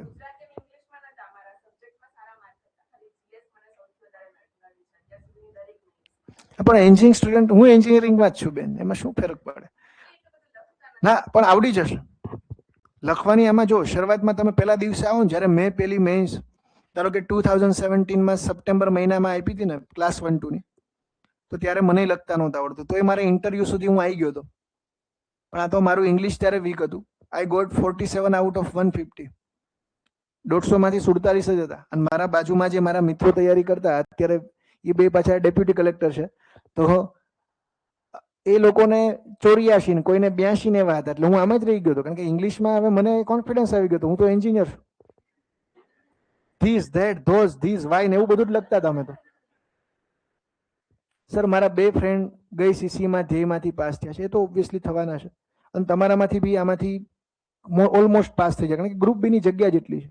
એટલે ગ્રુપ બી માં અને ગ્રુપ એમાં તમારામાંથી અહીંયા જે બેઠા છે એમાંથી જે પણ લોકો ડિસિપ્લિન રહેશે બધા નીકળી જશે. Don't worry. ખાસ જરૂર છે ડિસિપ્લિનની, નથિંગ એલ્સ. સોશિયલ મીડિયા બને એટલું દૂર રહો. સોશિયલ મીડિયાનો બને તો યુઝ જ ના કરતા, કંઈ જરૂર નથી. આપણે ખાલી ટેલિગ્રામ એક રાખવાનું, વોટ્સએપ કાઢી નાખો, ઇન્સ્ટાગ્રામ કાઢી નાખો, બધું. હું તો યુઝ કરું છું, હું હવે તૈયારી નથી કરતો. મેં તો 2 નોકરી જ મૂકી દીધી છે, સ્ટેટ ટેક્સ ઇન્સ્પેક્ટરની ને ડેપ્યુટી સેક્શન ઓફિસરની. અને હવે કદાચ હું એક્ઝામ આપું તો જીપીએસસીમાં ટોપ 5 માં આવું, આ હું ગેરંટી સાથે કહું. એનું રીઝન છે કે મારું જીએસ એટલું સ્ટ્રોંગ છે. આ 150 માંથી 47 આવ્યા, પછીની મેં ક્લાસ 1 2 આપી ને ઇન્ટરવ્યુમાં 50 આવ્યા, ને પછી હું 72 પી ગયો 150 માંથી. પણ હવે જે મારી યાર પાસ થઈ બધા 92 લાવતા, એટલે હવે ભેગું થાય નહીં આપણું. હવે જીએસમાં મારો કેટલો સ્કોર હોય એ કહું તમને. જીએસ ની અંદર જે લોકો ટોપ 5 માં આવ્યા ને એ બધા કરતા મારે એક જેનો રેન્ક 26 નંબરની ભરતીમાં 5મો હતો ને એના અને મારા જીએસ ના માર્ક્સ કરતા મારે એના કરતા 3 માર્ક્સ વધારે હતા જીએસ ના કહું. અને હવે તો જીપીએસસી ક્લાસ 1 2 માં જીએસ જ છે. ગુજરાતી ઇંગ્લિશ કેવું થઈ ગયું? ઓપ્શનલ. પણ છેલ્લા 2.5-3 વર્ષથી હવે હું નથી આપતો મેં, કારણ કે હવે ટીચિંગમાં ને એમાં મજા આવે છે. હવે મને ખબર સરકારમાં કંઈ આપણા માટે છે નહીં, કારણ કે મારા માટે ફ્રીડમ પ્રાયોરિટી છે. કદાચ આ બધું બંધ થઈ જાય, હું 10મા વાળાને ભણાવીશ સમાજ વિદ્યા, સોશિયલ સાયન્સ ભણાવશું, મજા આવે છે. એમ ઓલામાં તો કેવું કે મને પર્સનલી એવું લાગતું હતું કે મારી ફ્રીડમ નથી એમ ગવર્મેન્ટ જોબમાં. 2 વર્ષ નોકરી કરી, 2 મહિના એસટીઆઈ ની કરી, 2 વર્ષ ડીવાયએસઓ ની કરી, કંટાળો, પછી રાજીનામું આપીને આવી ગયો. અને ત્યારે તો મારું કઈ એટલું બધું ગ્રોય નહોતું, ત્યારે તો ઓનલાઈન ને એવું જ હતું બધું. પણ રિસ્ક લીધું ભાઈ આપણે નહીં, આમાં નહીં કરી શકે. એટલે do what you love to do. જીવનમાં જે વસ્તુ મજા આવે ને એ કરવાની. તમને આમાં મજા આવે તો એ કરો, પણ હા આમાં રસપૂર્વક તૈયારી કરો. પોલિટી છે તો પોલિટી તમને ગમવું જોઈએ, એમ કંટાળો ના આવવો જોઈએ. જેવી અહીંયા આઈપીએલ ની મેચ બતાવો એવી જેવી મજા આવે ને એવી જ આવી જોઈએ મિત્ર. મારા લેક્ચરમાં ઊંઘ ના આવી જોઈએ, નથી આવતી ને તો વાંધો નહીં, કારણ કે એ પછી રસપૂર્વક તમે નહીં ભણો તો પછી તકલીફ પડશે, નહીં મજા આવે. ફર્સ્ટ ટાઈમ સીસી એક્ઝામ આપું છું, ભલે ના આપતા હોય ફર્સ્ટ ટાઈમ, તો ફર્સ્ટ ટાઈમ વાળા તો ઝડપથી નીકળી જશે. Don't worry. એક્ઝામનો ડર કઈ રીતે દૂર કરો? એક્ઝામનો ડર એ રાખવાનો જ નથી, દૂર કરવાની તો પછી વસ્તુ છે. શા માટે ડર? વાય ડર? એક્ઝામને એન્જોય કરો જે રીતે તમે લાઈફને એન્જોય કરો છો, કારણ કે life is journey not destination. જીવન એક યાત્રા જ છે, કોઈ ડેસ્ટિનેશન નથી. સીસી ગ્રુપ બી માં લાગી ગયા કે એમાં લાગી ગયા તો એવું નથી કે અહીંયાથી પૂરું થઈ ગયું. પછી સંઘર્ષ આવશે, તમારા સાહેબનો ફોન આવશે કે આજે બેહીન કામ કરવાનું છે, બેહવું પડશે. તમારે જવું છે ક્યાંક બહાર, પણ તમને કંઈક આજ રજા નહીં મળે, આવવાનું જ છે, કામ કરવાનું જ છે, ફાઇલ મૂકીને જ જવાનું છે, મૂકવી પડશે. તો સીસી કરાય કે ટેટ એસ, તમને જેમાં અનુકૂળતા હોય કરાય મિત્રો. તમને એવું લાગતું કે મારી એક્સપર્ટી આમાં છે એ કરાય. હું હવે બીજી શું સલાહ આપું એમાં? એ જો ટાટની ભરતી હોય તો વધારે એ કરાય. અને આની સીસી ની પણ 4000 કેટલી જગ્યા છે? ગ્રુપ બી ની ટોટલ કેટલી છે? 6000 7000 છે. તો એમાં ગ્રુપ બી ની કેટલી છે? આ બહુ મોટી ભરતી છે, બહુ સારો ચાન્સ છે, ખરેખર બહુ સારો ચાન્સ છે, ખરેખર બહુ સારો ચાન્સ છે. એટલી ભરતી ક્યારેય નહીં આવી. સીસી ની લાસ્ટ ટાઈમ આના કરતા ઓછી હતી, એટલે આ વખતે બહુ સારો ચાન્સ છે. પણ એ ચાન્સ ત્યારે મળશે કે જ્યારે પ્રિલિમ પાસ કરશું ત્યારે. એટલે મેથ્સ રીઝનિંગ ફરી વખત કહું છું, આ તો કરો જ રેગ્યુલર. મેથ્સના તો આપણા લેક્ચર જોવાના છે, તો વ્યવસ્થિત તમને સિલેબસ પૂરો કરી દઈશું, ડોન્ટ વરી. કારણ કે તમે અમારા ઉપર ભરોસો મૂક્યો છે, તો it is our duty, it is our accountability, it is our moral accountability two ensure your content. તમારું જે આખું કન્ટેન્ટ વ્યવસ્થિત રીતે પૂરું થાય એન્શ્યોર કરવાની જવાબદારી અમારી છે. એ ચિંતા ના કરતા, કન્ટેન્ટ બધું ક્લિયર થઈ જશે. અને અહીંયાની ક્લાસ નોટ સિવાય બીજું કંઈ કરવાનું જ નહીં. એમસીક્યુ જે પીવાયક્યુ સોલ્વ કરજો, થઈ જશે, ડોન્ટ વરી. આપણે એ લેવલમાં ડિટેલનું ભણાવશું અને વ્યવસ્થિત ભણાવશું. એ ગ્રુપ બી હોય કે એ હોય, બધા જ વિષયો. સીસી પ્રી એક્ઝામ ક્યારે હશે? હવે એ તો મિત્ર આમાં કેમ ખબર પડે? હવે સીબીઆરટી લે તો બહુ ટાઈમ લાગે યાર. સીબીઆરટી લે તો મહિનો તો કેમાં જાય એક્ઝામ લેવામાં, એટલે હવે મેઇન્સ તો પછી બહુ ટાઈમ પછી આવે ને યાર. એટલે હવે કેના ઉપર છે એ નોટ્સ આપણી 150 પેજ જેવી બનાવજો, 150 પોણા 200 પેજની. ઓકે, સારું, અહીંયા સુધી આપણે રાખીએ છીએ. નેક્સ્ટ આ લેક્ચરમાં તો વાતો વધારે થઈ ગઈ છેલ્લે, પણ નેક્સ્ટ ટાઈમ આપણે પાછા આ જ ટોપિકને આગળ વધારીએ, ભારતના બંધારણના લક્ષ્યો. ચલો, 17 મેનું કે છે, પણ આ તો કહેતા હતા તો માર્ચનું કહેતા હતા મિત્ર. કે તો બધું છે પણ હવે કઈ આવતું નથી યાર. ક્લિયર?